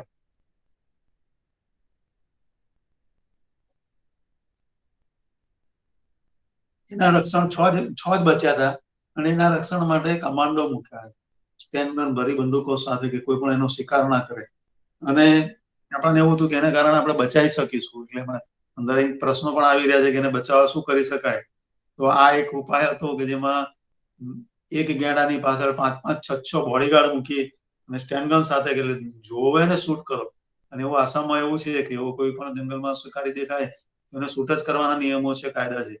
તો પણ એની સ્થિતિ શું થઈ, તો એવું થયું કે શિકારીઓ જે છે વધારે વેલ ઇક્વિપ્ડ છે, વધારે અંદરના વિસ્તારોમાં ઘૂસીને શિકાર કરી જાય છે. તો આ એક જુઓ કે છેલ્લો મેલ વ્હાઇટ રાઇનોસેરો હતો, જે નર ગેંડો કહીએ, એ છેલ્લો નર ગેંડો એ મરી ગયો. એનો મતલબ કે ગેંડાની વસ્તી એ પછી હવે લુપ્ત થવાની છે. એટલે લાખો વર્ષ સુધી એવું લખ્યું છે કે લાખો વર્ષ સુધી જે ગેંડો જીવી શક્યો, કુદરતી જોખમો અને આફતો અને તકલીફો વચ્ચે સર્વાઈવ કરી શક્યો, એ ગેંડો માનવ જાત સામે પોતાની લડત જીતી ના શક્યો. તો એ ગેંડાની જાત લુપ્ત થઈ, એટલે કે એનું એક પણ નથી. 34,000 જેટલી વેલ એ વૈશ્વિક એનો પ્રતિબંધ છે એના શિકાર ઉપર, છતાં પણ એ વેલનો શિકાર થાય છે મોટા પ્રમાણમાં. અહીંયા જો સરીસૃપની ચામડી મેં આગળ કહી હતી 100 લાખ જેટલી, તો અહીંયા આ ચિત્રની અંદર સરીસૃપના ચામડા દેખાય છે. તમે જોઈ શકો છો કે એમાં ઘણા બધા મગરના ચામડા છે, ઘણા બધા ઘોના ચામડા છે, અજગરના ચામડા છે. અને જમણી બાજુનો ઉપરનો ફોટો તો અજગરની ચામડીઓ કાઢતો ફોટો છે, ને એ જીવતો અજગર હોય અને જીવતા અજગરની ચામડી કાઢવાથી એ ચામડીનું ગુણવત્તા સારી રહે એવું માને છે. અને એના કારણે બિચારા જીવતે જીવ એની ચામડી આપણે ઉધેડી લઈએ છીએ, ઉખેડી લઈએ છીએ. એટલી ક્રૂરતા આપણે કરીએ છીએ. અને એ બધું શેના માટે કરીએ, તો કે છે કે બૂટ બનાવવા, લેધરના આપણા બેલ્ટ બનાવવા, પાકીટ બનાવવા, જાકીટ બનાવવા, આ બધા જે પ્રાણીઓ છે આપણે પોતાના શરીર ઉપર પહેરવા માટે, એટલે આપણા શરીર ઉપર સારો દેખાવા માટે આપણે એના ચામડા ઉખેડી નાખીએ અને એના ચામડા ઉખેડીને આપણે આપણા શરીર ઉપર લઈએ છીએ. એટલે એ માણસ કહીએ કે આપણે માણસ તરીકે જીવોના ચામડા આપણા જ એના શરીર ઉપર પહેરીને ધારણ કરીને એની હત્યા કરીએ છીએ. બીજી નવાઈની વાત એ છે કે જીવતા જે આંધળી ચાકર જે છે, આંધળી ચાકર નામ છે ને, બે મોરાડી કહીએ, અર્થ બોવા, એ આ તો બિનઝેરી સાપ છે, એકદમ નિર્દોષ છે, તમે લઈને ફરક હોય પણ કશું જ ના કરે એવા સાપને પણ લોકો લઈને વેચી દેતા હોય. આંધ્રપ્રદેશમાં એક આંધ્રથી કેરાલા લઈ જતા એવા આંધળી ચાકરના ગુનેગારો પકડાયા હતા અને એવું જાણવા મળ્યું હતું કે 3 સાપ હતા અને એની કિંમત 1,80,000. એટલે તમે વિચારી શકો કે 6×18 એટલે 60,000 જેટલું એક સાપનું કિંમત જેટલું વેચાણ થયું, કિંમત હતી એની. હવે તમે બીજું એક જોઈ શકો કે કીડી ખાવ, અહીંયા જે આપણે જેને પેંગોલિન કહીએ છીએ, તો પેંગોલિન 10,000 થી વધુ પેંગોલિન દર વર્ષે જપ્ત થાય છે. તમે આંકડો જોવો કેટલો મોટો છે, કે 10,000 જેટલા કીડી ખાવ. અને એ શેના માટે? તો કે એના ભીંગડા માટે. અને એના ભીંગડામાંથી દવાઓ બને છે. અને આ બધી દવાઓને આ બધા ઘણા મોટા બધા જે ભાગના જે પ્રાણીઓ છે મિત્રો, અને એના જે અંગો છે કે એના જે શિકારો થાય છે, એ શિકારમાંથી જે ભાઈ વસ્તુ હોય છે એ વાયા તિબેટ કે નેપાલ થઈ અને ચાઇના, ખાસ કરીને ચીનમાં જતું હોય છે, અને બીજા નોર્થ ઇસ્ટ, ચામડા નોર્થ ઇસ્ટના પ્રદેશોમાં એમાં જતા હોય છે. તો એ આ શિકાર, ભારતના પ્રાણીઓનો શિકાર થતો હોય છે, એમાં મોટા ભાગનું જે છે એ બધું જ બહારના દેશોમાં, એટલે ખાસ કરીને ચાઇના અને વિદેશોમાં એ જતું હોય છે. એટલે એ પણ એક બંને રીતે, એટલે આપણી સંખ્યા ઓછી થઈ રહી છે ને બહારના દેશોમાં એને એ મળી રહ્યો છે આશરો. અને મોટા પ્રમાણમાં ગુનેગારો પાસે બહુ મોટા પ્રમાણમાં કરોડોની સાથે રૂપિયા હોય છે અને સારા વકીલો, સુપ્રીમ કોર્ટના વકીલો રોકીને પણ એમના કેસો લડી શકતા હોય છે. તો આ એક વાત જે નીકળી છે તે આ મોટા પ્રાણીઓની વાત થઈ. હવે મિત્રો, તમને એમ લાગશે કે પતંગિયા અને કુદાની ચોરી થાય, તો પતંગિયા, કુદા, કરોડિયા અને એનું પણ બીટલ્સ, એટલે બીજા કીટકો પણ, ઢાળિયા, તો ઢાળિયા છે, કુદા છે, પતંગિયા છે, કરોડિયા છે, એવાનો પણ શિકાર થતો હોય છે કે એવાને પણ પકડીને લઈ જતા હોય છે. આ જીનેટિકલ એના માટે પણ ચોરી થતી હોય, એ સારા દેખાતા હોય એટલે સૌંદર્યના રીતે પણ ચોરી થતી હોય. અહીંયા જો તમે, અને એવું લાગે કે એની કિંમત અહીંયા મૂકેલી છે, કિંમત જોશો તો તમને લાગે કે એક સ્વિન્ડર લિસ્ટ છે, એટલે ભૂતાન ગ્લોરી નામનું પતંગિયું છે, એને 21,000 રૂપિયા કિંમત છે એક પતંગિયા. કેસરે હિન્દ નામનું પતંગિયું છે, એની 70,000 કિંમત છે. પછી એક બર્ડ વિંગ બટરફ્લાય છે, જેની પાંખો બહુ મોટી મોટી છે, બર્ડ વિંગ એટલે કે 1 ફૂટ જેટલી એની પાંખો હોય છે. એવું પતંગિયું 1 લાખ રૂપિયામાં ગેરકાયદેસર રીતે વેચાતું હતું. કેટલા ઢાળિયા છે, કરોડિયા છે, કરોડિયા છે જે 11,000 ની કિંમતના. તો આ બધા જીવો છે એની કેટલાક રૂપિયાઓમાં વેચાય છે. અને આ બધા કારણોને લીધે આપણી લિવિંગ પ્લેનેટનો એક રિપોર્ટ એવું કહે છે કે આ પૃથ્વી પર 1970 થી લઈને 2014ના 44 વર્ષના ગાળામાં આપણે 60,000 જેટલા, 60% જેટલા પ્રાણીઓ, એટલે પૃથ્વીની વસ્તી ધારો કે જેટલી હતી એનું 60% પ્રમાણ કહેવામાં આવે. તો 60% જેટલા પ્રાણીઓનો વસ્તીનો ઘટાડો થયો. એટલે અહીંયા પ્રાણીઓ લખ્યા છે, એમાં બંને, એટલે એમાં પાલતુ પ્રાણી અને વન્ય પ્રાણી બંનેનો આંકડો આવી જાય. પણ 60% જેટલી વસ્તીનો ઘટાડો તો એ આંકડો મોટા પ્રમાણમાં છે. પરવાળાના ખડકો પણ 50% ઘટ્યા છે. એમેઝોનના જંગલો, એ પણ આપણે 50% ઘટાડો થયો છે, 20% ઘટાડો થયો છે 50 વર્ષમાં. અને એમેઝોનના જંગલો તો હમણાં ખૂબ જ મોટી આગ લાગી ત્યારે કેટલા મોટા પ્રમાણમાં એ થયા હતા, એ તમે સમજી શકો છો. હવે આ છેલ્લા 40 વર્ષની અંદર જે 50% જેટલા વન્યજીવોનો જે સફાયો થયો છે, આ 60 થી 50% વચ્ચે, 50% થી 60% વચ્ચે, એમાં 100 વર્ષમાં વાઘ જે છે, એમાં 100 વર્ષમાં 97% વાઘ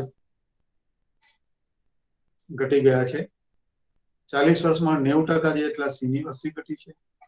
એ જ રીતે હાથી કે 2002માં થી લઈને અત્યાર સુધીમાં, એટલે 2002 થી લઈને તે 18 કે 19નો આંકડો, જેમાં 60% જેટલા હાથી જે છે તે ઘટી ગયા છે. એ જ રીતે તમે જુઓ કે હેક્ટર ડોલ્ફિન અને સહી વેલ, એ પણ એમ કહે છે કે લેધરબેક ટર્ટલ 95%, હેક્ટર ડોલ્ફિન 75% અને સહી વેલ, એ વેલ છે તે 50%. આટલો ઘટાડો એ પ્રાણીઓમાં જોવા મળે છે. પાછળનું વાહનું બંધ કરીને અવાજ આવે સાંભળે. હવે આ જે convention on international trade endangered species of flora ફોના ની વાત છે, વૈશ્વિક જે કરાર છે એ વૈશ્વિક કરાર જે છે એ વેપાર નિયમબદ્ધ કરેલો છે. પછી જેની અંદર પ્રાણીઓ 5000 અને વનસ્પતિ 29000.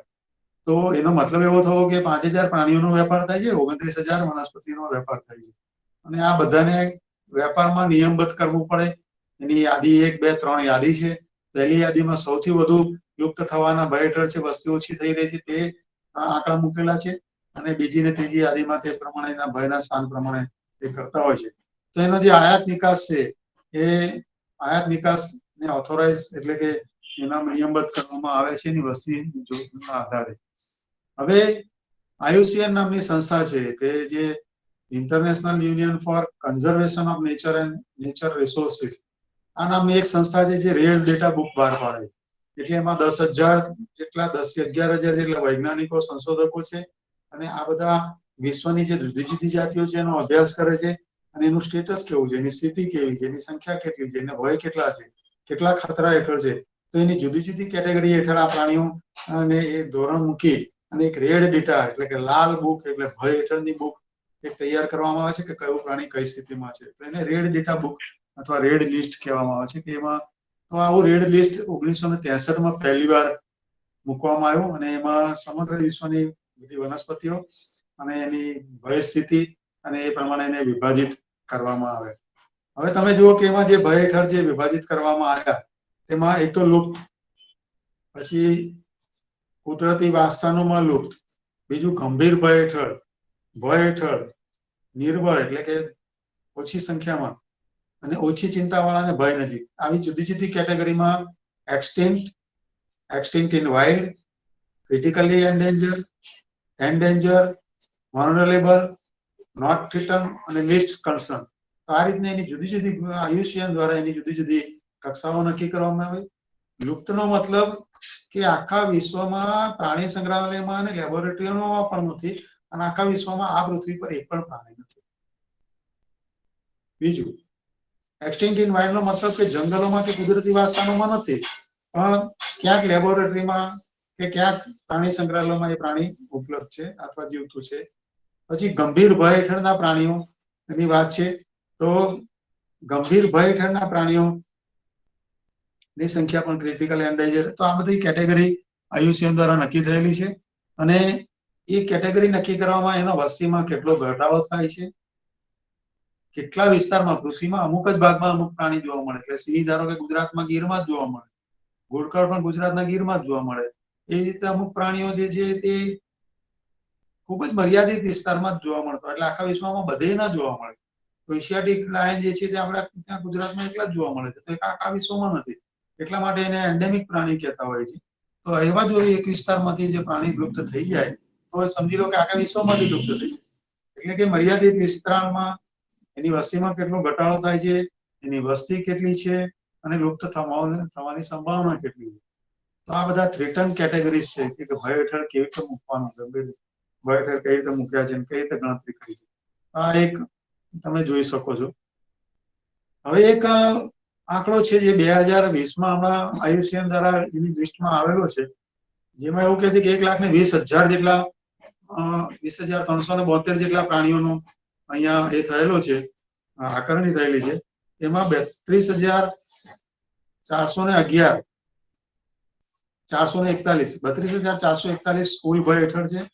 1,20,372 માં તું સાંભળે છે? આજે બંધ કર નાખું, અવાજ આવે છે. બંધ કર, બારી લોકો નહીં. તો 1,20,372 નું આકારણી થઈ. 32,441 ભય હેઠળ. એમાં જોવાનો આંકડો જે એક્સટિંક્ટ થયેલા છે 882. જુઓ કે અહીંયા 882, આની સંખ્યામાંથી 882 પ્રાણીઓ આ પૃથ્વી પર નથી, એક પણ નથી. અત્યારે આટલી જાતિઓ તો આપણે ગુમાવી દીધી છે. ના તો આકારણી કરેલું છે, આકારણી નથી કરેલી એવી ઘણી બધી જાતિઓ આપણે ગુમાવી રહ્યા છીએ. એટલે જે આપણને ખબર જ નથી ને પ્રાણી લુપ્ત થઈ ગયું છે. બીજું કે કુદરતી અવસ્થામાં લુપ્ત હોય એવી 77 જાતો છે જે આપણી પાસે ક્યાંક પ્રાણી સંગ્રહાલય કે લેબોરેટરીમાં છે. ગંભીર ભય હેઠળ જે 6,811, એ જ રીતે ભય હેઠળ 11,732 છે.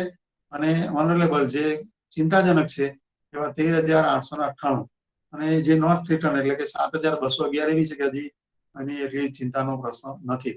તો આ એની કક્ષા બતાવી કે અત્યારે પ્રાણીઓની સ્થિતિ વિશ્વમાં કેવી છે. અને એ જે આંકડા છે એમાં જે છે તેમાં એવું કહેવાય છે કે 41,000 જે 41% જે એમ્ફીબિયસ એટલે કે ઉભયજીવી, દેડકા, સાલામંડર ને એવું, 25% જેવા સસ્તન પ્રાણીઓ, 31%, 34% જેવા કોનિફર્સ વનસ્પતિ, 14% જેટલા પક્ષીઓ, એટલે આ વિશ્વમાં જેટલા પક્ષીઓની જે જાતિઓ છે એમાં 14% જેટલી જાતિઓ ભય હેઠળ છે. શાર્ક અને રે 30% જેટલી ભય હેઠળ છે. રીફ કોરલ 33%, આમ તો રીફ કોરલ 50% જેટલા ઘટી ગયા છે, એટલે એ આંકડો પણ છે. અને સિલેક્ટેડ ક્રસ્ટિયન્સ એટલે કે કેટલાક કીટકો, સ્તર કવચીઓ, એ 27% જેટલા ઘટાડો બતાવે છે. એટલે આ ઘટાડો જે છે તમે આમ જોઈ શકો છો કે આ બધી સંખ્યા જે કે એ 27% થી 33%, 30% નો ઘટાડો ટોટલ બતાવે છે. અહીંયા પક્ષીઓની સ્થિતિ બતાવી છે, અને 11,000 પક્ષીઓનું બર્ડ લાઈફ ઇન્ટરનેશનલ દ્વારા એનું સર્વે કર્યો, એની ગણતરીઓ કરવામાં આવી, અને એ ગણતરી પ્રમાણે 11,159 પક્ષીઓ લુપ્ત થયા છે સદંતર, એટલે કે એક પણ પક્ષી પૃથ્વી પર નથી. બીજું છે કે 5 જે છે એ વાઇલ્ડમાં લુપ્ત થયેલા છે, 225 ક્રિટિકલ એન્ડેન્જર, 461 એન્ડેન્જર, વનરેબલ 800, નિયર થ્રેટન 1,017, અને 8,027 લીસ્ટ કન્સર્ન અને ડેટા ડેફિશિયન્સીની માહિતી નથી તેવા 53. આ જુદા જુદા પક્ષીઓમાં ચિંતાજનક વાત છે કે 159 પક્ષીઓ આપણે અને 5 બીજા પક્ષીઓની યાદીમાં કતારમાં છે, તો આટલા 164 જેટલા પક્ષીઓ આપણે લુપ્ત થવાની અને થઈ ગયેલા અને લુપ્ત થવાની કગાર ઉપર છે. ભૂમિ નિવાસી જાતિઓ, સમુદ્ર નિવાસી જાતિઓ અને અસમુદ્રી એટલે કે મીઠા પાણીની જાતિઓ, આ બધી જ પ્રકારની જાતિઓનો ગ્રાફ બતાવ્યો છે. એ બધાની સંખ્યા ઘટી રહી છે, અને લિવિંગ પ્લેનેટમાં ઇન્ડેક્સ છે જે તમે જુઓ કે એની એબન્ડન્સ, એની પ્રચુરતા, એની સમૃદ્ધિ જે હતી એમાં સતત ઘટાડો થઈ રહ્યો છે. અને બધા ઇકોસિસ્ટમ, બધા પ્રકારની એટલે કે land ecosystem, marine ecosystem and sweet water ecosystem, wetlands, એ બધામાં વનસ્પતિની જાતિઓ ઘણા બધામાં તમે જોઈ શકો કે કેટલા મોટા પ્રમાણમાં ઘટી રહી છે. એનું પ્રમાણ એના ગ્રાફમાં જુઓ. હવે આગળ જે આંકડો આપણે જોયો હતો કે જેમાં 882 બતાવ્યા હતા, એ અને અત્યારે એવું કે છેલ્લો આંકડો 905 નો છે.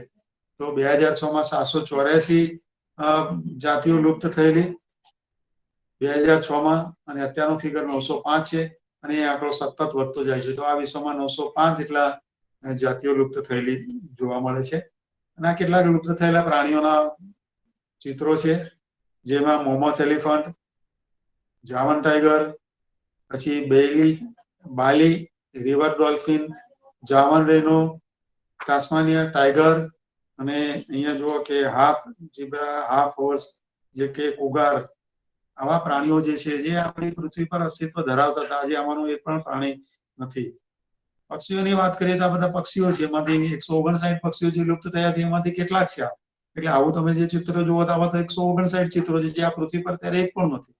અને એમાં ઘણા નામો તો જાણીતા છે, જે કેરોલિન પેરાકીટ છે, કે ડોડો પક્ષી છે, કે આ પેસેન્જર પિજિયન છે, તે મોવો નામનું પક્ષી છે. તો આવા ઘણા બધા પક્ષીઓ જેના નામ પણ આ બધા જાણો છો, ને ઘણા બધાના નામ આપણને ખબર પણ નથી, અને પૃથ્વી પરથી લુપ્ત થાય.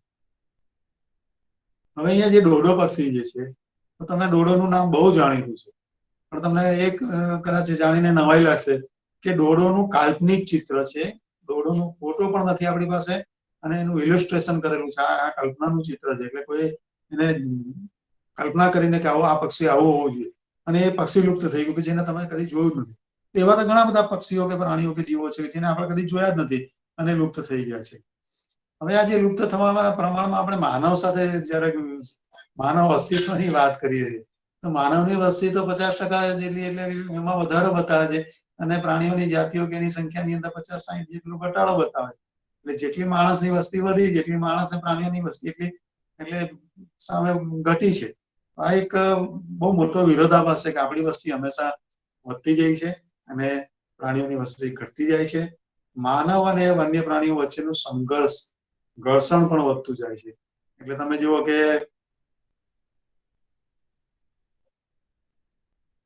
વાઘ, સિંહ, દીપડા, રીંછ એ ઘણી જગ્યાએ હુમલાઓ કરે છે અને માણસો મૃત્યુ પામતા હોય છે, ઈજા પામતા હોય છે. તૃણાહારી પ્રાણીઓ જે કહીએ આપણે, જેમાં ભૂંડ, નીલગાય, વાંદરા, માકડા, એ બધાનો પણ આપણને ખૂબ જ તકલીફ પડી રહી છે. એટલે આપણા ખેત પાકો, ખેતરોમાં નુકસાન થઈ રહ્યું છે. અને આથીને કારણે માણસોને પણ નુકસાન પહોંચ્યું છે, માણસોની જીવ હત્યા પણ થઈ રહી છે. અને અહીંયા આંકડા લખ્યા છે કે છેલ્લા 3 વર્ષની અંદર એ જે આંકડા બતાવ્યા છે જે આંકડા છે કે 3 વર્ષની અંદર એવું કે છે કે વાઘ દ્વારા 135, એટલે આ 2016 થી અને 2019 ના આંકડા છે.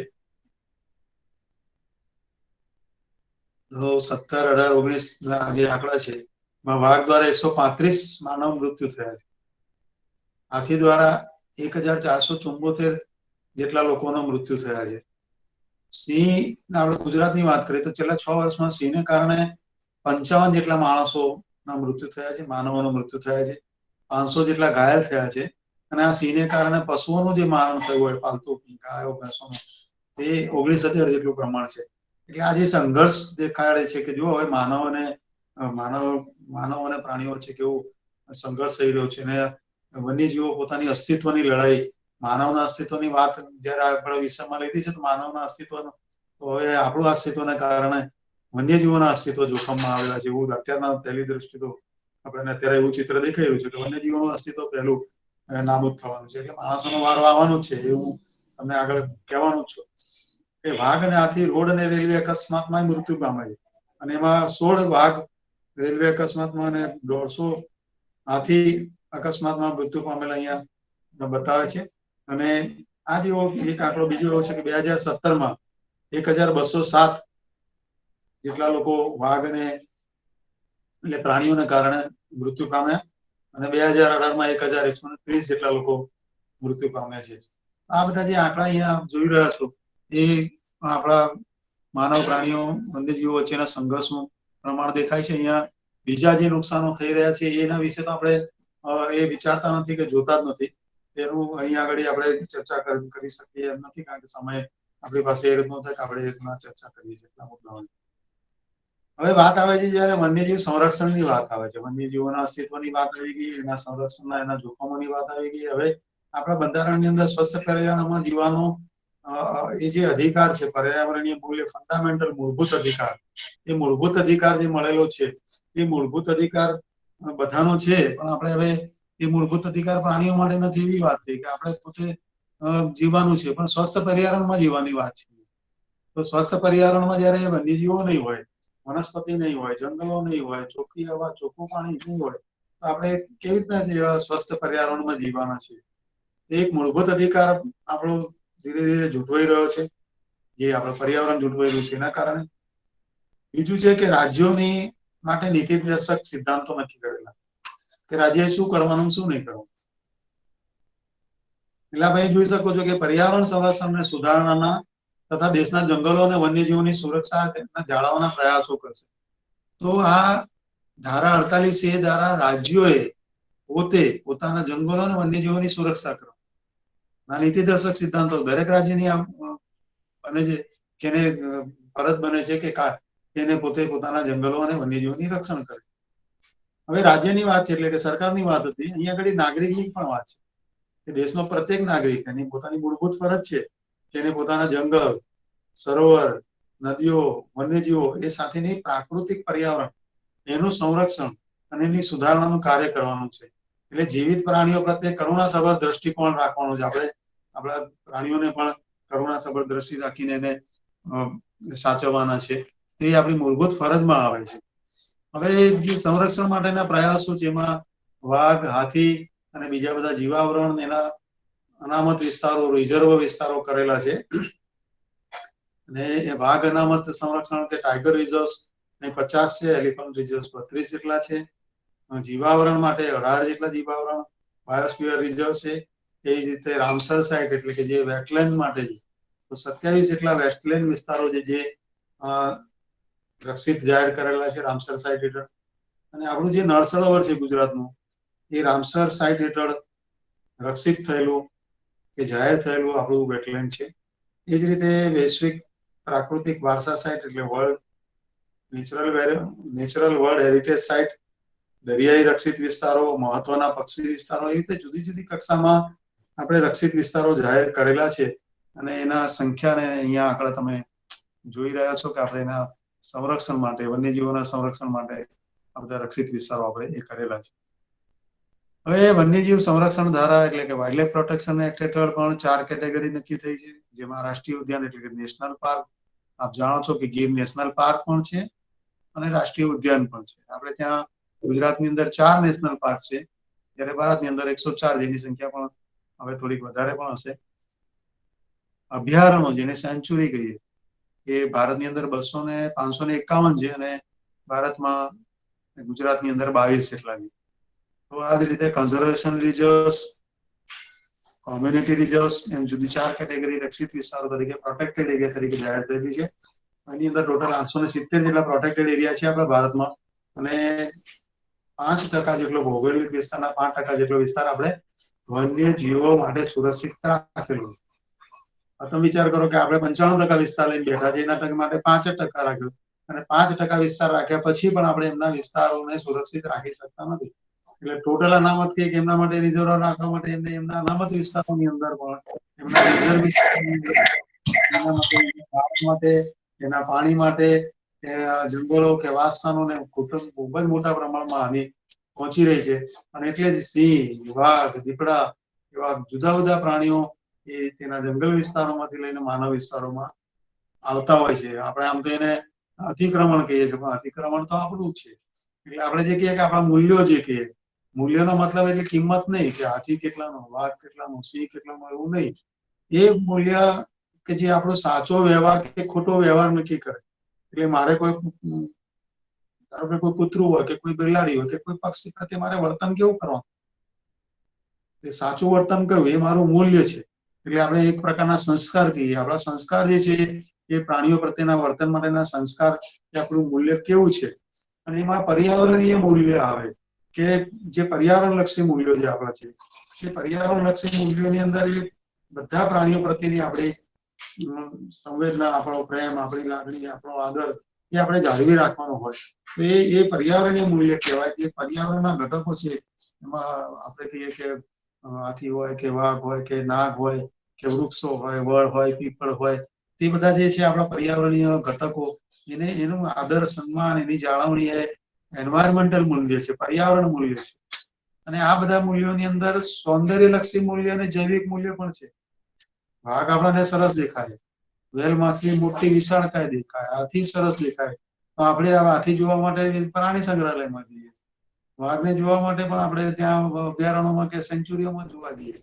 વાંદરાને આપણે એની બુદ્ધિ માટે સરાહના કરીએ છીએ. એવી રીતે મોર હોય તો એના નૃત્ય માટે, કોયલ એના અવાજ માટે. તો એનું સૌંદર્યલક્ષી જે મૂલ્ય છે એ આપણા માટે મહત્વનું છે. આપણે કોલર ટ્યુન રાખતા હોઈએ કે આ બધું જોવા જતા હોઈએ કે એના ચિત્રો બનાવીએ, એના ગીતો બનાવીએ, એના ભરતકામમાં એમાં બધામાં ગોઠવણ કરીએ. તો આ બધી એનું સૌંદર્ય મૂલ્યની સાથે સાથે છે. અને જ્યારે કોઈ વ્યક્તિમાં મૂલ્યો હોય તો એ મૂલ્યોને કારણે નિર્ણયની પ્રક્રિયા છે. એટલે આવું બધું જયારે એની લાગણી હોય, પ્રેમ હોય કે આ બધા મૂલ્ય, એની ભાવના હોય કે સૌંદર્ય ભાવના હોય, તો મોરને બચાવવાની ઈચ્છા થાય કે એ પ્રાણી આપણે બચાવવું જોઈએ. મારે આ પ્રાણી, તો એનો નિર્ણય આવે કે મારે બચાવવું જોઈએ. તો એ સંરક્ષણની આપણી સમજ કે એની અનુભૂતિ આપણને થાય ને એ મૂલ્ય શિક્ષણના આધારે આપણે આપણું જીવન, પ્રાણીઓને આપણે બચાવવા તરફ જતા હોઈએ છીએ. અને તમે જુઓ કે ઉપયોગ આધારિત આપણે ગમે તે છે તેમાં આપણે 2 ભાગ પાડીએ કે આપણે આનો ઉપયોગ કઈ રીતે થાય, વન્યજીવોને આપણે કઈ રીતે ઉપયોગમાં લઈ શકીએ. એક આધાર એવો છે કે જેમાં આપણે મૂલ્યોના આધારે, તો આપણું વ્યવસ્થા પણ એવું છે કે એ પ્રાણીને આપણે ભવિષ્યમાં કામમાં લઈશું, એને વાપરશું, એને કહીશું, એમાંથી કંઈક મેળવીશું, એવા ભાવ સાથે થતી હોય. તો ઉપયોગ આધારિત છે. બીજું સહ-અસ્તિત્વ આધારિત છે કે એનું મૂલ્ય કે એની ઉપયોગિતા આપણે એની વેલ્યુ કરીએ. કે સહ-આધારિત કે all living things part of one big family, કે બધા જીવો એક પરિવારના સભ્ય છે. નો એનિમલ સફરિંગ, કોઈ પ્રાણી એ સહન કરવું ના જોઈએ, કોઈ પ્રત્યે અત્યાચાર ના થવો જોઈએ, કોઈ પ્રાણી પ્રત્યે ક્રૂરતા ના થવી જોઈએ. તો આપણે એક સહ-અસ્તિત્વથી જીવીએ. એ પ્રાણી નહીં પણ જીવો અને જીવાદો, એ સિદ્ધાંત પર જીવીએ. એ પ્રાણીની આપણે કાળજી રાખીએ, એના પ્રત્યે કોઈ ક્રૂરતા ના કરીએ. એ સહઅસ્તિત્વ વાળો એક મૂલ્ય છે કે એના આધારે આપણે જીવીએ. હવે અહીંયા જુઓ કે ડાયરેક્ટ વેલ્યુ સીધો ઉપયોગ, ઇનડાયરેક્ટ વેલ્યુ ઇનડાયરેક્ટ ઉપયોગ, ઓપ્શનલ વેલ્યુ એટલે કે વૈકલ્પિક, અને એક્ઝિસ્ટન્ટ એટલે અસ્તિત્વ મૂલ્ય. આ 4 પ્રકારના મૂલ્ય ઘણા કહેલા છે.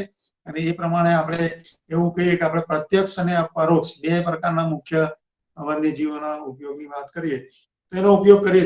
આપણે સીધું લાકડું વાપરી લઈએ કે સીધું પાંદડું વાપરી લઈએ કે સીધું ફળ વાપરી લઈએ તો શુદ્ધ ઉપયોગથી ફાયદો. પછી આડકતરો ઉપયોગ કે હોય તો આપણને એની હાજરી હોવાથી ફાયદો થતો હોય, અને બીજા વૈકલ્પિક ફાયદા આપણને થતા હોય. હવે જુઓ કે સીધો ઉપયોગ તો એમાં વન્યજીવોમાંથી આપણને વસ્તુઓ મળે, દવા મળે, હાડકાં મળે, ચામડા મળે, શીંગડા મળે કે મળે. જે અમુક વસ્તુ તો હવે એ આપણે ઉપયોગમાં નહીં લેવી અને ગેરકાયદેસર પણ ગણવી એટલી જ મહત્વની છે.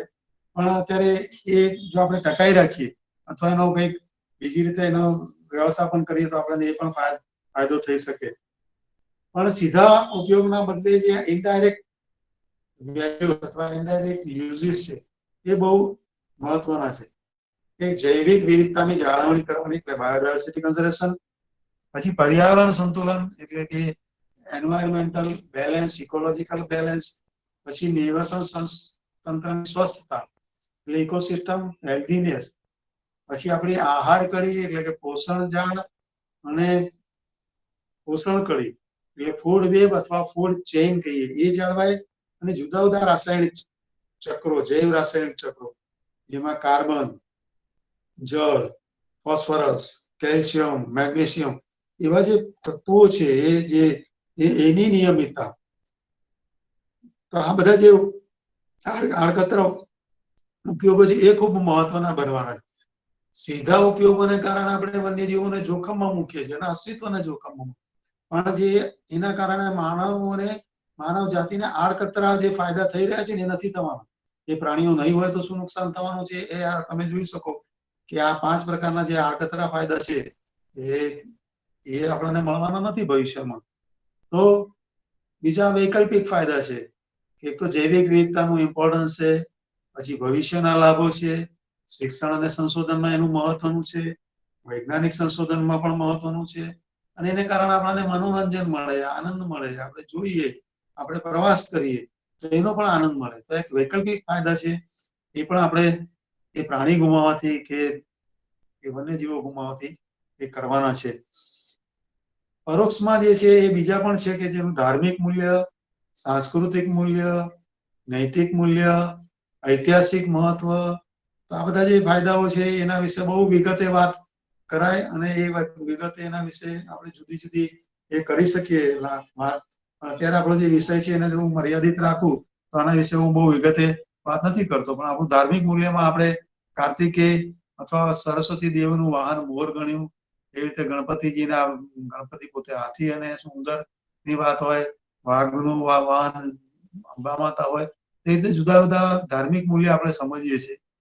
અને આ બધા મૂલ્યોની અંદર એક એવું કહેવાય છે કે અસ્તિત્વ મૂલ્ય. અસ્તિત્વ મૂલ્યનો મતલબ એવો છે કે હોવું જોઈએ. તમને શું લાભ કરશે માણસને કે નહીં કરે એ વાત જ નહીં.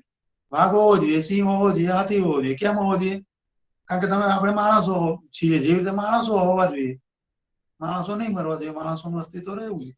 તો બીજા જેવું અસ્તિત્વ કેમ નહીં રહેવું જોઈએ? તો એ અસ્તિત્વ મૂલ્ય કહે છે કે દરેક જીવને જીવવાનો અધિકાર છે, તો એનું પણ અસ્તિત્વ હોવું જોઈએ. હવે એનું અસ્તિત્વ ના રહે તો મેં આગળ કહ્યું એમ કે જૈવિક વિવિધતા એ સાંકળ તૂટશે, રોગો વધશે, ખેતીના ઉત્પાદન ઘટશે, ઔષધીય સ્ત્રોતો ઘટશે અને એની આર્થિક અસરો પણ પડશે. તો આપણે કહીએ કે આજે નહીં હોય તો માનવના અસ્તિત્વ પર, વન્યજીવો નહીં હોય, એનું સંરક્ષણ નહીં થાય તો આપણા અસ્તિત્વ પર શું નુકસાન થવાનું છે? તમે જુઓ કે કીટકોની વાત કરી કે નાના નાના કીટકો શું ફાયદો કરે? તો પરાગરજનું વહન કરે તો વનસ્પતિનું વર્ધન થાય. આ કીટકો છે પરાગનયનની ક્રિયામાં, પરાગરજના વહનમાં બહુ મોટો ફાળો ભજવે. એટલે કીટકો જેવી જીવજંતુઓ નહીં હોય તો પરાગનયન નહીં થાય, પરાગનયન નહીં થાય તો વનસ્પતિઓ ઘણી બધી નહીં હોય. એ રીતે સસ્તન પક્ષીઓ, સરીસૃપો એવા બધા પ્રાણીઓ જે છે, પક્ષીઓ, એ બધાનો કીટકો ખોરાક છે.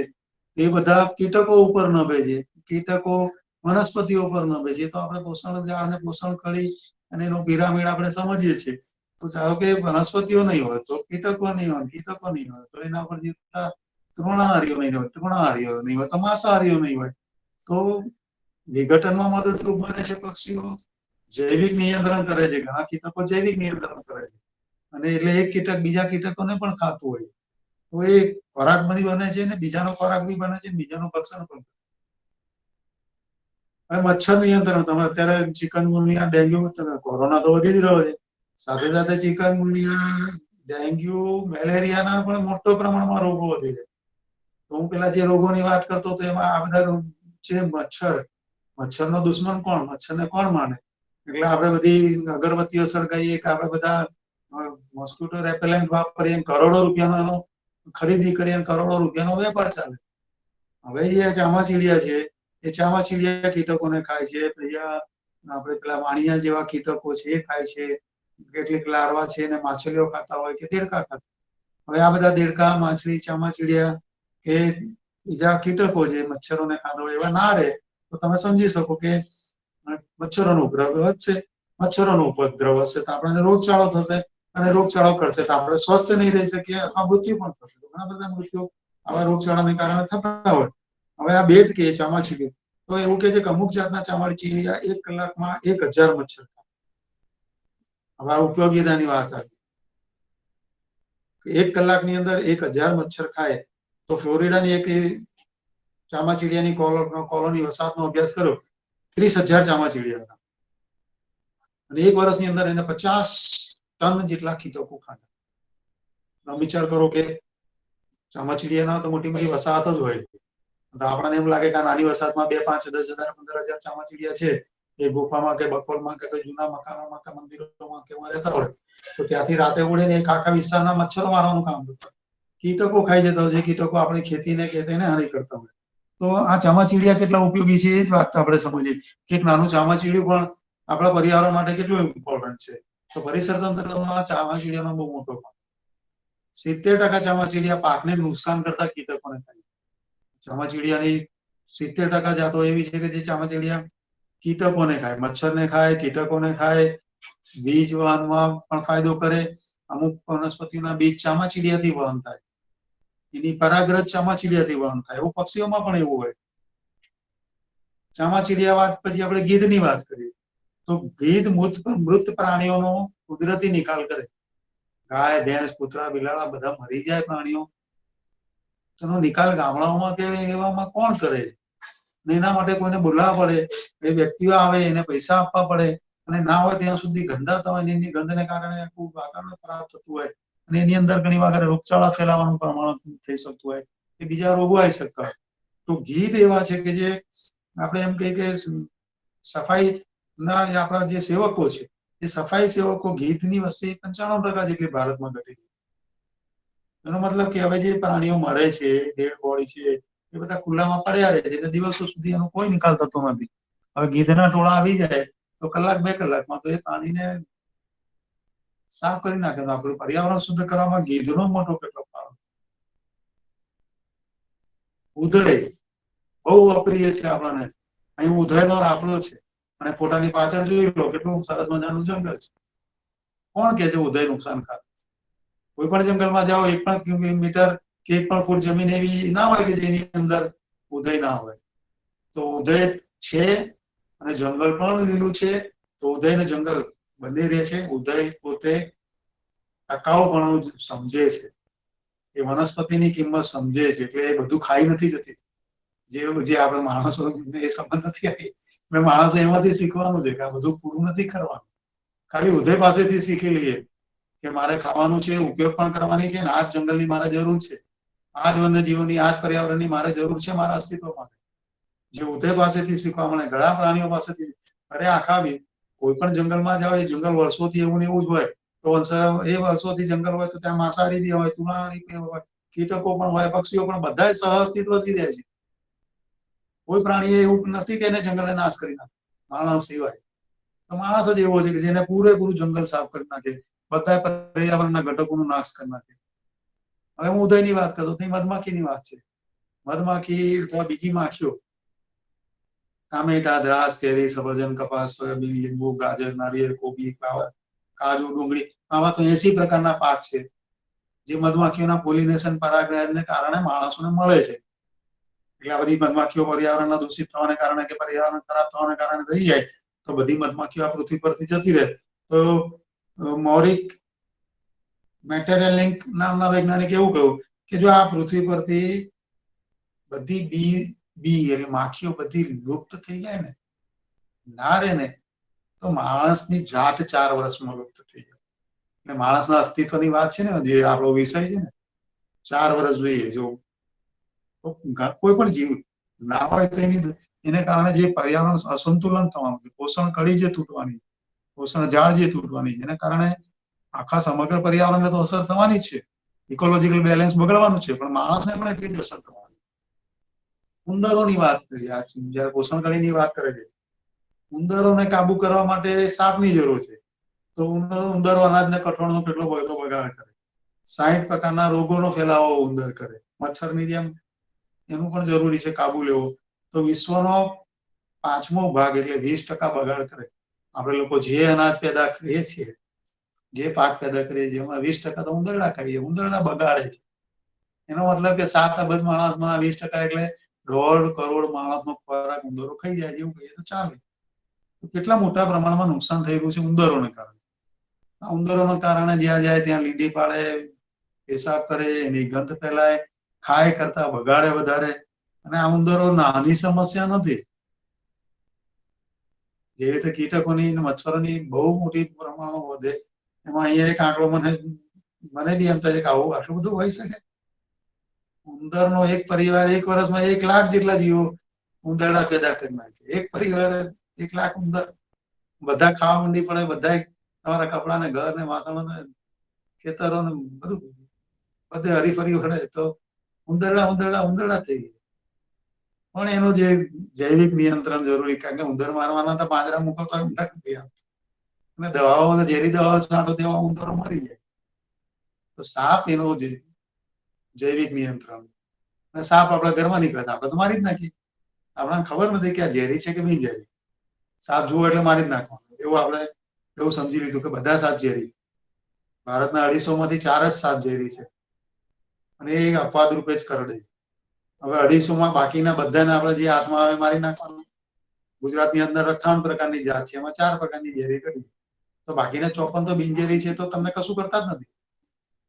તો આવા જે સાપ છે કે આવા જે જીવો છે, પોષણ કડીનો ભાગ છે, એને નહીં મારવા જોઈએ. અહીંયા આગળ એક ઉદાહરણ છે કે જે આ જે મધુબેન નામની વ્યક્તિ છે, જે સાપ કે નાગના રક્ષક કહી શકાય. આપણને એમને નાગ પાંચમી કે નાગની પૂજા નથી કરતા. આ સાચા અર્થમાં મધુબેને પોતાનો પૌત્ર હતો 4 વર્ષનો, અહીંયા પુત્ર લખ્યું છે, પણ પૌત્રને સાપે ડંખ માર્યો, નાગે, અને પૌત્ર મરી ગયો. અને 1 મહિના પછી નાગ ફરીથી ઘરમાં નીકળ્યો. બધાને એવું થયું કે આને કારણે જ આ નાગે જ મારી નાખ્યો છે આપણા પૌત્રને. અને બધા મારવા ઉઠી ગયા ઘરમાં. ત્યારે મધુબેને એવું કહ્યું કે મારવાનું નથી, આ સાપને આપણે બચાવી દેવાનો ને એને મારવાનું. બધાને બારણું બંધ કરીને ઘરની બહાર કાઢી મૂક્યા, અને સાપ પકડવા વાળાને બોલાયા ગાંધીનગરથી. સાપ પકડવા વાળા આવ્યા અને આને પકડી લીધો, ને કુદરતી અવસ્થામાં એને જીવતો છોડ્યો. આ મધુબેન જેવી વ્યક્તિઓ છે જે આપણે હજી બી ધર્મ, આસ્થા, જીવ દયામાં માને છે, અને એ જ આપણે બધા એ જ સંરક્ષણમાં જે સંવેદનાની વાત છે ને, આ સંવેદના આ કહેવાય. કે પૌત્રનું પણ મૃત્યુ થયું હોય, કેટલું મોટી હાનિ કહેવાય, કેટલી મોટી દુશ્મનાવટ, કેટલું બધું વેર હોઈ શકે. તો આપણે જીવને જીવતો મુક્ત કરવાનું એ છે. સાપ પકડીને, ઝેરી સાપ પકડીને છોડી દેવાનું એ ઘણા બધા યુવાનો, ઘણા બધા વિદ્યાર્થીઓ, બાળકો કરતા હોય છે. યુવાનો કરતા હોય છે.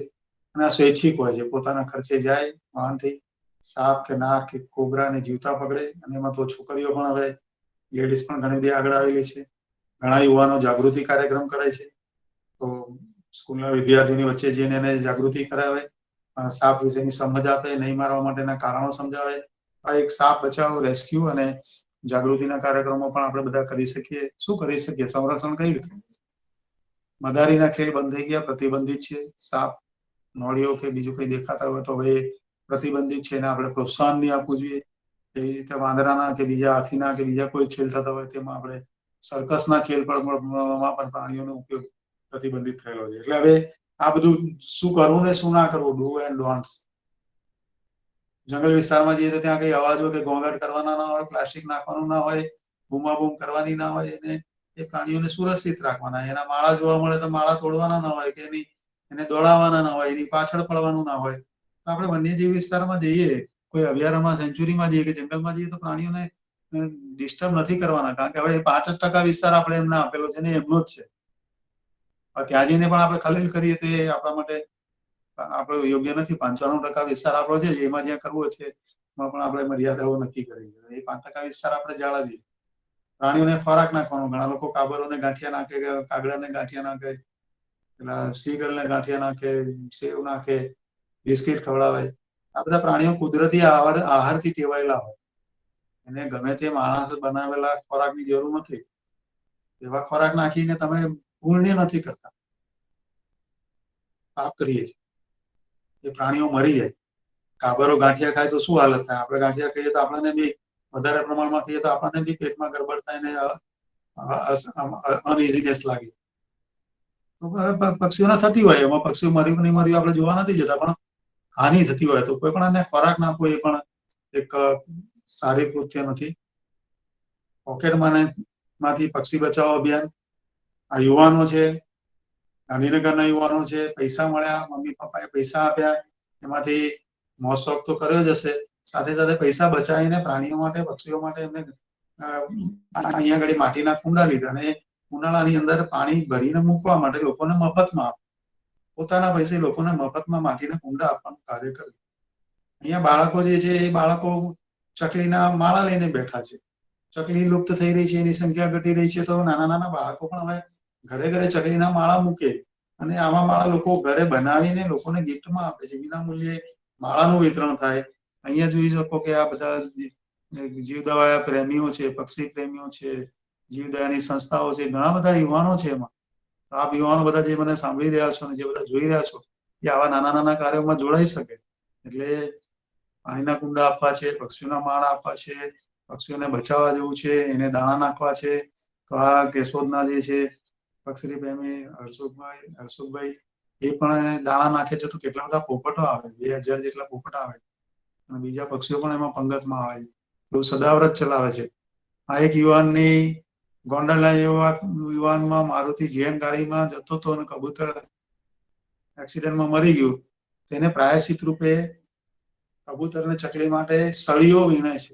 એ સળી એના માળામાં મૂકે એટલે કબૂતર ને ચકલીઓ એ માળામાં એને મદદરૂપ થાય છે. તો આ એક જાતનું એક જુદા જ પ્રકારનું હૃદય પરિવર્તન થયું, અને ગોંડલના યુવાને એક ઉદાહરણ બેસાડ્યું, અને પ્રાયશ્ચિત કરવાની આ પદ્ધતિ એને અપનાવી, એ કેટલી આવકાર્ય છે. તો વન્યજીવોના સંરક્ષણ માટે આપ તો યુવાનો છો, આ ભવિષ્યમાં ગ્રામ્ય કક્ષાએ બહુ મોટું કાર્ય કરવા જઈ રહ્યા છો. તમે સેવાના કાર્યો કરવા જઈ રહ્યા છો. તમે બધા એક પ્રેરણામૂર્તિ બનશો, અને તમે પણ વન્યજીવ સંરક્ષણ માટે આ જે બાળકો છે, વિદ્યાર્થીઓ છે, ગ્રામજનો છે, એના માટે જાગૃતિના કાર્યો તમે બધા કરશો. વન્યજીવોને બચાવવા માટેના પ્રયાસો કરશો. એમાં વાંદરા છે, સાપ છે, પક્ષીઓ છે. ઉત્તરાયણમાં ઘવાયેલા પક્ષીઓની સેવા કરવા માટે પણ લોકો પતંગ ચગાવતા નથી, ને ઘાયલ પક્ષીઓની સેવા કરવા માટે પણ વોલન્ટરીલી આગળ આવતા હોય છે. તો આ પણ એક ખૂબ જ એ છે. આ મોર 110 ફૂટ ઊંડા કાળામાં 100 ફૂટ ઊંડા કુવામાં પડ્યો. આ યુવાનોએ મોરને કુવામાંથી કાઢીને બચાવી લીધો. આવા ઘણા બધા ઉદાહરણો છે. વ્હેલ શાર્ક બચાવવાના અભિયાનમાં પણ ઘણા લોકો જોડાયા હતા, અને વ્હેલ શાર્ક આપણે ગુજરાતનું એક એવું કહેવાય કે શાર્ક બચાવવા માટેનું સફળ અભિયાન વન વિભાગ અને લોક જાગૃતિને કારણે થયું. મોતના મુખમાંથી 1200 કાચબા બચાવ્યા. એક જગ્યાએ તળાવમાંથી પુરાણ કરવાનું હતું, ત્યારે પાણી નીકળી ગયું, ત્યારે જીવદયા પ્રેમી લોકોએ એ 1200 જેટલા કાચબાને એક તળાવમાંથી લઈ જઈને બીજા તળાવમાં જાળમાં ફસાયેલી સાંભળીને બચાવવા જતા 2 યુવાનોએ જીવ ગુમાવ્યો. જોવા જેવી વાત છે કે જીવલેણ ભૂલ થઈ, પણ પોતે જીવ બચાવવા જતા હતા. કોણ? સંભળીનો. તો સંભળીને બચાવવા જતા પોતે પણ જીવ જોખમમાં મૂકી 2 જીવ ગુમાવ્યો. તો આવા કેટલાક યુવાનો છે કે જે આવા કાર્યો કરે છે. તો આ અબોલ પક્ષીની સેવાઓમાં પાણીના વિતરણ, મનુભાઈ ભરવાડ એ મારા ઘણા બધા પ્રેઝન્ટેશનમાં હું કહું છું, એમની મહેફિલમાં તમે જોઈ શકો કે મોર, ઢેલ, પોપટ, કાબરો, ચકલીઓ, અસંખ્ય કબૂતરો. આ મનુભાઈ ભરવાડ આણંદ તારાપુરના ચીખલિયા ગામના છે, રોજ સાંજે દાણા નાખે અને એ દાણા નાખે એક તગારું ભરીને ગોળ ભરીને, અને એ ખાવા માટે બધા પક્ષીઓ, આ કહું એ જીવો બધા આવે, એમાં ખિસકોલીઓ પણ આવે ને, ઓલા પણ આવે ને, વાંદરા પણ આવે. મિત્રો આ મનુભાઈને સેલ્યુટ એટલા માટે કરવી પડે, એક વખત એમની પાસે પૈસા ના હતા ત્યારે એમને પોતાનું હાથનું ચાંદીનું કડું વેચી કાઢ્યું. આ એક બીજું ઉદાહરણ છે કે પોતાનું ચાંદીનું કડું વેચવું એ એક નાની વાત નથી. કોના માટે? મોર, પોપટ, કાવડ, ચકલી, જીવો માટે. તો જીવો માટેની દયાનું આટલું ઉત્તમ ઉદાહરણ, આટલી ઉત્તમ સંવેદના, આટલું ઉત્તમ મૂલ્યો આ વ્યક્તિઓ પાસે છે. તમને સામાન્ય લાગે, ભરવાડ છે, ગરીબ પરિવારનો, એનું મૂલ્ય છે ને એક કોઈ અબજોપતિ, કરોડોપતિ કરતા જરા પણ એ ભાવમાં ઊંચું નથી, એના કરતા પણ ટકી જાય એવું છે. તો આપણે અંત તરફ જઈએ તો વન્યજીવો એમ કે છે કે અમે ધૂમ્રપાન કરતા નથી, અમે ડ્રાઇવિંગ કરતા નથી, અમે રંગો નથી વાપરતા, અમે મદ્યપાન નથી કરતા, અમે બોમ્બ નથી કરતા, અમે ડ્રગ્સ નથી લેતા.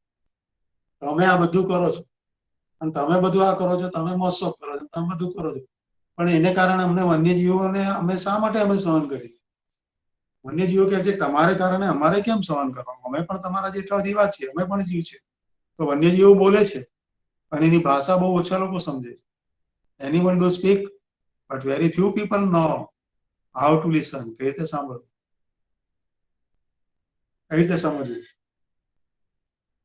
તો લાગણી એટલી માણસોને નથી.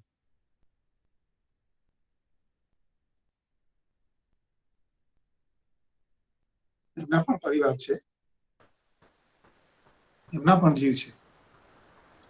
વન્યજીવને જીવવા માટે માણસોની મંજૂરીની જરૂર નથી. એમને પણ એટલો સમાન અધિકાર છે. ને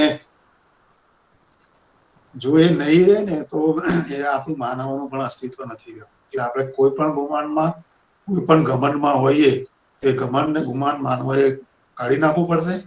આ બધા જીવો લુપ્ત થશે તો આપણું માણસોનું અસ્તિત્વ એ રહેવાનું નથી. એટલે એક છેલ્લું કે જો કોઈ પણ દેશના લોકોને જાણવા હોય, ગાંધીજી સાથે હું હવે આ વાતને એ મૂકું છું, તો કોઈ પણ દેશની ઓળખ ત્યાંના લોકો પ્રાણીઓ સાથે કેવું વર્તન કરે છે એના આધારે જાણી શકાય. The greatness of a nation can be judged by the way its animals are treated. આપણો દેશ સારો હોય તો આપણે આપણા વન્યજીવો પ્રાણીઓ સાથે સારું વર્તન કરીએ છીએ તો આપણા દેશની જાણકારી છે ને જીવદયા માટે આપણો દેશ વખણાય છે, આપણું રાજ્ય વખણાય છે. તો કોઈ માણસ પ્રાણીની હત્યા કરી શકે, માણસોની પણ હત્યા કરી શકે. એવા માણસો કેટલા ક્રૂર ને કેટલા એ છે એ આપણે સમજીએ તો વન્યજીવોનું ભવિષ્ય હવે આપણા હાથમાં છે. અને વન્યજીવોનું ભવિષ્ય આપણા હાથમાં છે એની સાથે સાથે હું જોડી દઉં કે આપણું ભવિષ્ય પણ વન્યજીવોના બચાવવાના છે. વન્યજીવોનું ભવિષ્ય છે તો આપણું ભવિષ્ય છે. એટલું કહીને હું મારી વાત પૂર્ણ કરીશ. આપ સૌનો ખૂબ ખૂબ આભાર. થેન્ક યુ, નમસ્કાર. અને મને જે એ આપેલું છે, તક આપી છે, તેવા ફરીથી સૌનો આભાર માનું છું. નમસ્કાર, જય હિન્દ. સુથાર સાહેબ, બહુ ટાઈમ આપણે લીધું છે. આપણો ખાસો સમય આપણે સમાજ માટે, વિદ્યાર્થીઓ માટે આપ્યો છે. હું માનું છું કે એ ઉપયોગી થશે.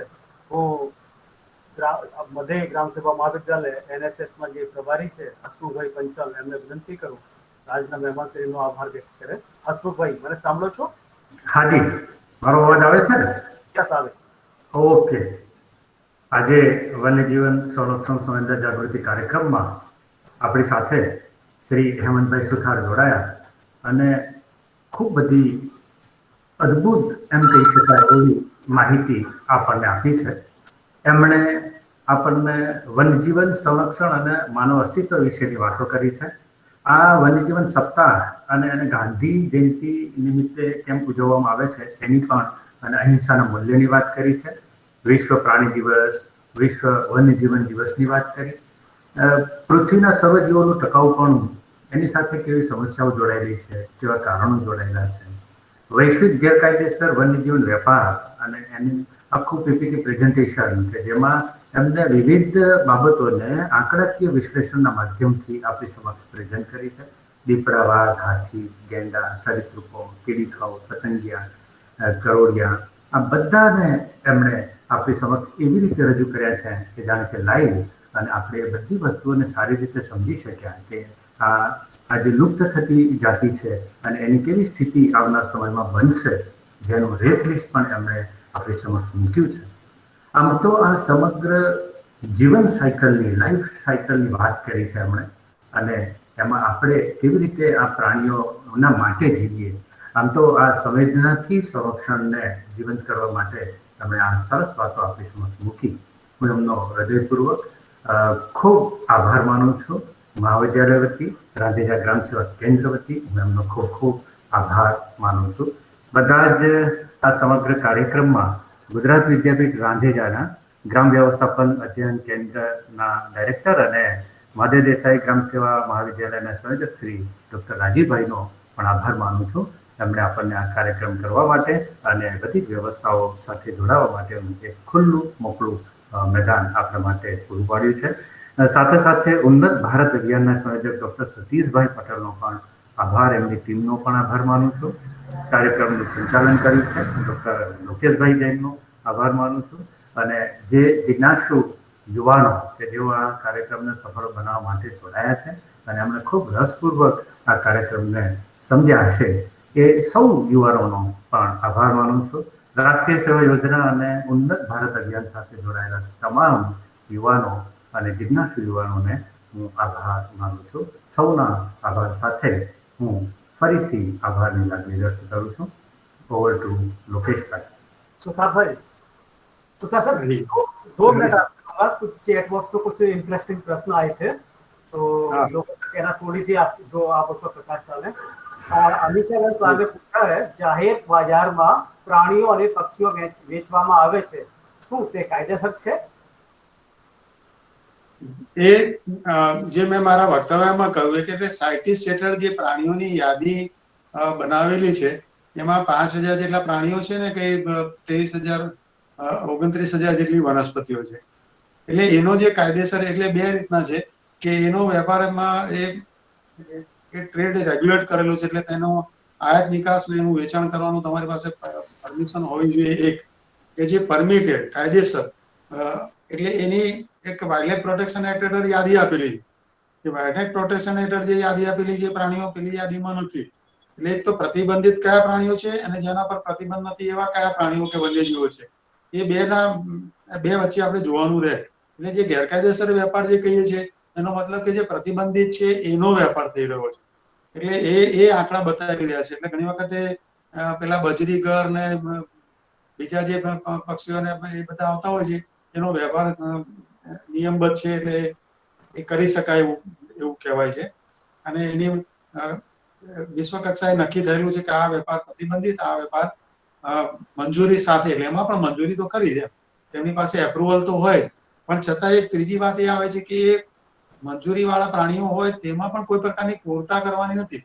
એટલે પ્રાણી ક્રૂરતા અધિનિયમ હેઠળ એવા મંજૂરી વાળા પક્ષીઓ કે પ્રાણીઓને પણ એ લોકો જો સરખી રીતે ખાવા ના આપે કે સરખી રીતે રાખેલો ના હોય કે જાળવવા ના હોય તો તેમાં પ્રાણી ક્રૂરતા અધિનિયમ હેઠળ એની સામે પગલા લઈ શકાય. એટલે હું આને 3 ભાગમાં વહેંચીશ, મંજૂરી વાળા, મંજૂરી વગરના, બરાબર છે. તો મંજૂરી વાળા છે એની અંદર પણ પ્રાણી ક્રૂરતા ના થાય એનો પણ કાયદો લાગુ પડે છે અને એની યાદીઓ છે એ પ્રમાણે નિયત થયેલું છે. હવે એક વિદ્યાર્થીનો પ્રશ્ન છે.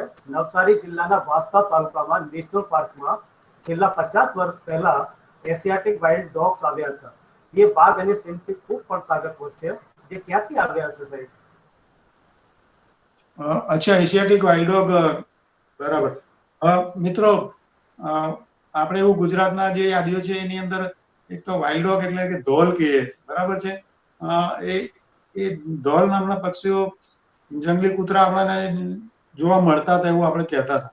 એટલે હવે વાત એવી થઈ ગઈ કે એ ઘણા વખતથી લોકોને નજરમાં આવેલા નથી ને આ કૂતરા બધા સાઈ હોય, નિશાચર હોય, એટલે ક્યારેક બધા જોયેલા ના હોય. પણ આ જે સુરપાલેશ્વરનો ભાગ છે અને જે વાંસદા નેશનલ પાર્કનો ભાગ છે ત્યાં આગળ એ ભાગમાં છે એવું આપણે એવું કહેતા હતા. એટલે છતાં પણ ત્યારે એવું લાગે છે કે જો વાંસદાને એ આ બધાની ટેરેટરી એવું કહે છે કે ભૂમિ પરના જે જમીન પરના જે પ્રાણીઓ છે એમાં, એટલે મેમલ્સ જે છે એ મેમલ્સમાં સૌથી મોટી ટેરેટરી, એટલે આ જે જંગલી કૂતરા છે એ બહુ લાંબા અંતર સુધી પોતાનો વિસ્તાર હોય અને બહુ દૂર સુધી જતા હોય. એટલે સંભાવના એવી છે કે ત્યાં મહારાષ્ટ્રથી આવેલા હોય એવી સંભાવના પણ બની શકે છે. અને એ સંભાવના આપણે જોઈએ છીએ અને આપણા વિસ્તારમાં હતા એવું આપણે કહીએ છીએ તો કાં તો એ આપણા જ અમુક વિસ્તારમાં સુરપાણેશ્વર કે અમુક વિસ્તારમાંથી અહીંયા આવ્યા અથવા કોઈ મહારાષ્ટ્રના જંગલો વિસ્તારો જે છે આપણા એડજોઇનિંગ સરહદ વિસ્તારો ત્યાંથી અહીંયા આવ્યા. પણ અત્યારે કે એવું થોડુંક જાણવા એવું મળ્યું છે કે એ પાછા ક્યાંક બીજે અનુકૂળ જગ્યાએ નીકળ્યા છે. તો તમારો પ્રશ્ન બહુ સરસ છે. સર, બે જિજ્ઞાસાઓ છે, પ્રશ્નનો તો ભાગો કે નથી. એક અંજનબેન બાબર છે, એ પૂછે છે, કદાચ આપણી પેલી અજગરવાળી પેલી જોઈ છે એમને ચામડી ઉતારવાની, એના ઉપરથી એ દેખાય છે મને કે સાહેબ ચામડા કઈ રીતે સાફ થાય છે? કદાચ ક્રૂરતાના લીધે કદાચ એ પ્રશ્ન એના મનમાં આવ્યો હશે. ચામડાને સાફ કેવી રીતે કરવામાં આવે છે? હા, એટલે જે ચામડું છે ને, એક તો તમે ખબર છે કે જીવતાનું ચામડું ઉતારી લેવાનું, એટલે ઘણી વખત એની પ્રેક્ટિસ જ એ પ્રકારની છે કે ચામડું પ્રાણી બહુ લાંબો સમય મર્યા પછી બહુ લાંબો સમય રહે તો ચામડું કડક થઈ જાય અને એની અંદર જીવાત ને એવું તેવું લાગી જતું હોય. એટલે પહેલા તો આ ચામડાને પહેલાના અગાઉના સમયમાં એવું કહેવાતું કે જે ટેનિન નામનું તત્વ હોય, એટલે કે ખેરના વૃક્ષો કે દેશી બાવળના જે વૃક્ષો છે એનો છાલનો પાવડર અથવા એનું પાણીમાં પલાળી દે તો એક તો એ નરમ રહે, પોચું રહે. અને બીજું એના ઉપર જે દ્રાવણ છે એટલે ફોર્માલ્ડિહાઇડના દ્રાવણની અંદર એની સફાઈ કરી શકાય, બોરેક્સ પાવડરથી એની સફાઈ થઈ શકે. અને ઘણી વખત એ બધું જે ઉપરનું બધું ચામડી સાથે જોડાયેલું લોહી કે ચરબી કે એવું બધું હોય એ પૂરેપૂરું રિમૂવ કરી અને ઘણી વખત એના પર મીઠું પણ ઘસવામાં આવતું હોય તો મીઠું ઘસીને બોરેક્સ પાવડરનો પણ ઉપયોગ થતો હોય.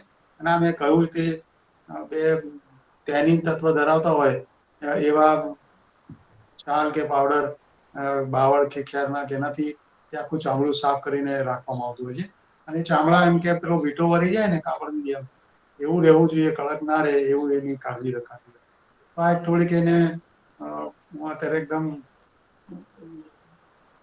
ડર્મેટોલોજી કેવું કંઈક કહે છે એને, મને યાદ નથી આવતું એકદમ શબ્દ અત્યારે ગળે નથી આવતું. પણ ચામડાને કમાવાનો અથવા ચામડાને પ્રોસેસ કરવાની એક ચોક્કસ પદ્ધતિ હોય છે જે ઝૂ અને એ બધા લોકો વાળા હોય છે એ જાણતા હોય છે. અને આપણે ત્યાં જે લોકો ચામડા ઉતારવાનું કામ કરે છે એ જ્ઞાતિના લોકો પણ એને સારી રીતે એની પદ્ધતિ જાણતા હોય છે. એક પ્રશ્ન દિગ્દેશભાઈનો છે, એ કહે છે કે જંગલ વિસ્તારમાં આગ કઈ રીતે લાગે છે? જંગલમાં આગ લાગવા માટેના બધા 4-5 કારણો છે. પહેલું તો એ જંગલમાંથી રોડ, રેલવે કે કઈ જતું હોય અને એમાંથી વાહનમાંથી કોઈ બીડી કે એવું તેવું ફેંકી દે, સળગતો પદાર્થ ફેંકી દે તો એક, અથવા એ જ્યાં વાહનમાંથી કોઈ તણખો બહાર પડે તો એ બે.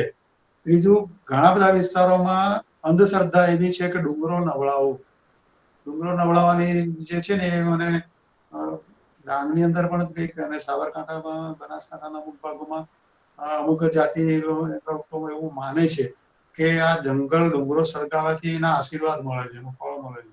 અને એને કારણે પેટાવતા હોય છે, જાણીને આગ લગાવતા હોય, આવા હેતુ માટે આગ લગાવતા હોય.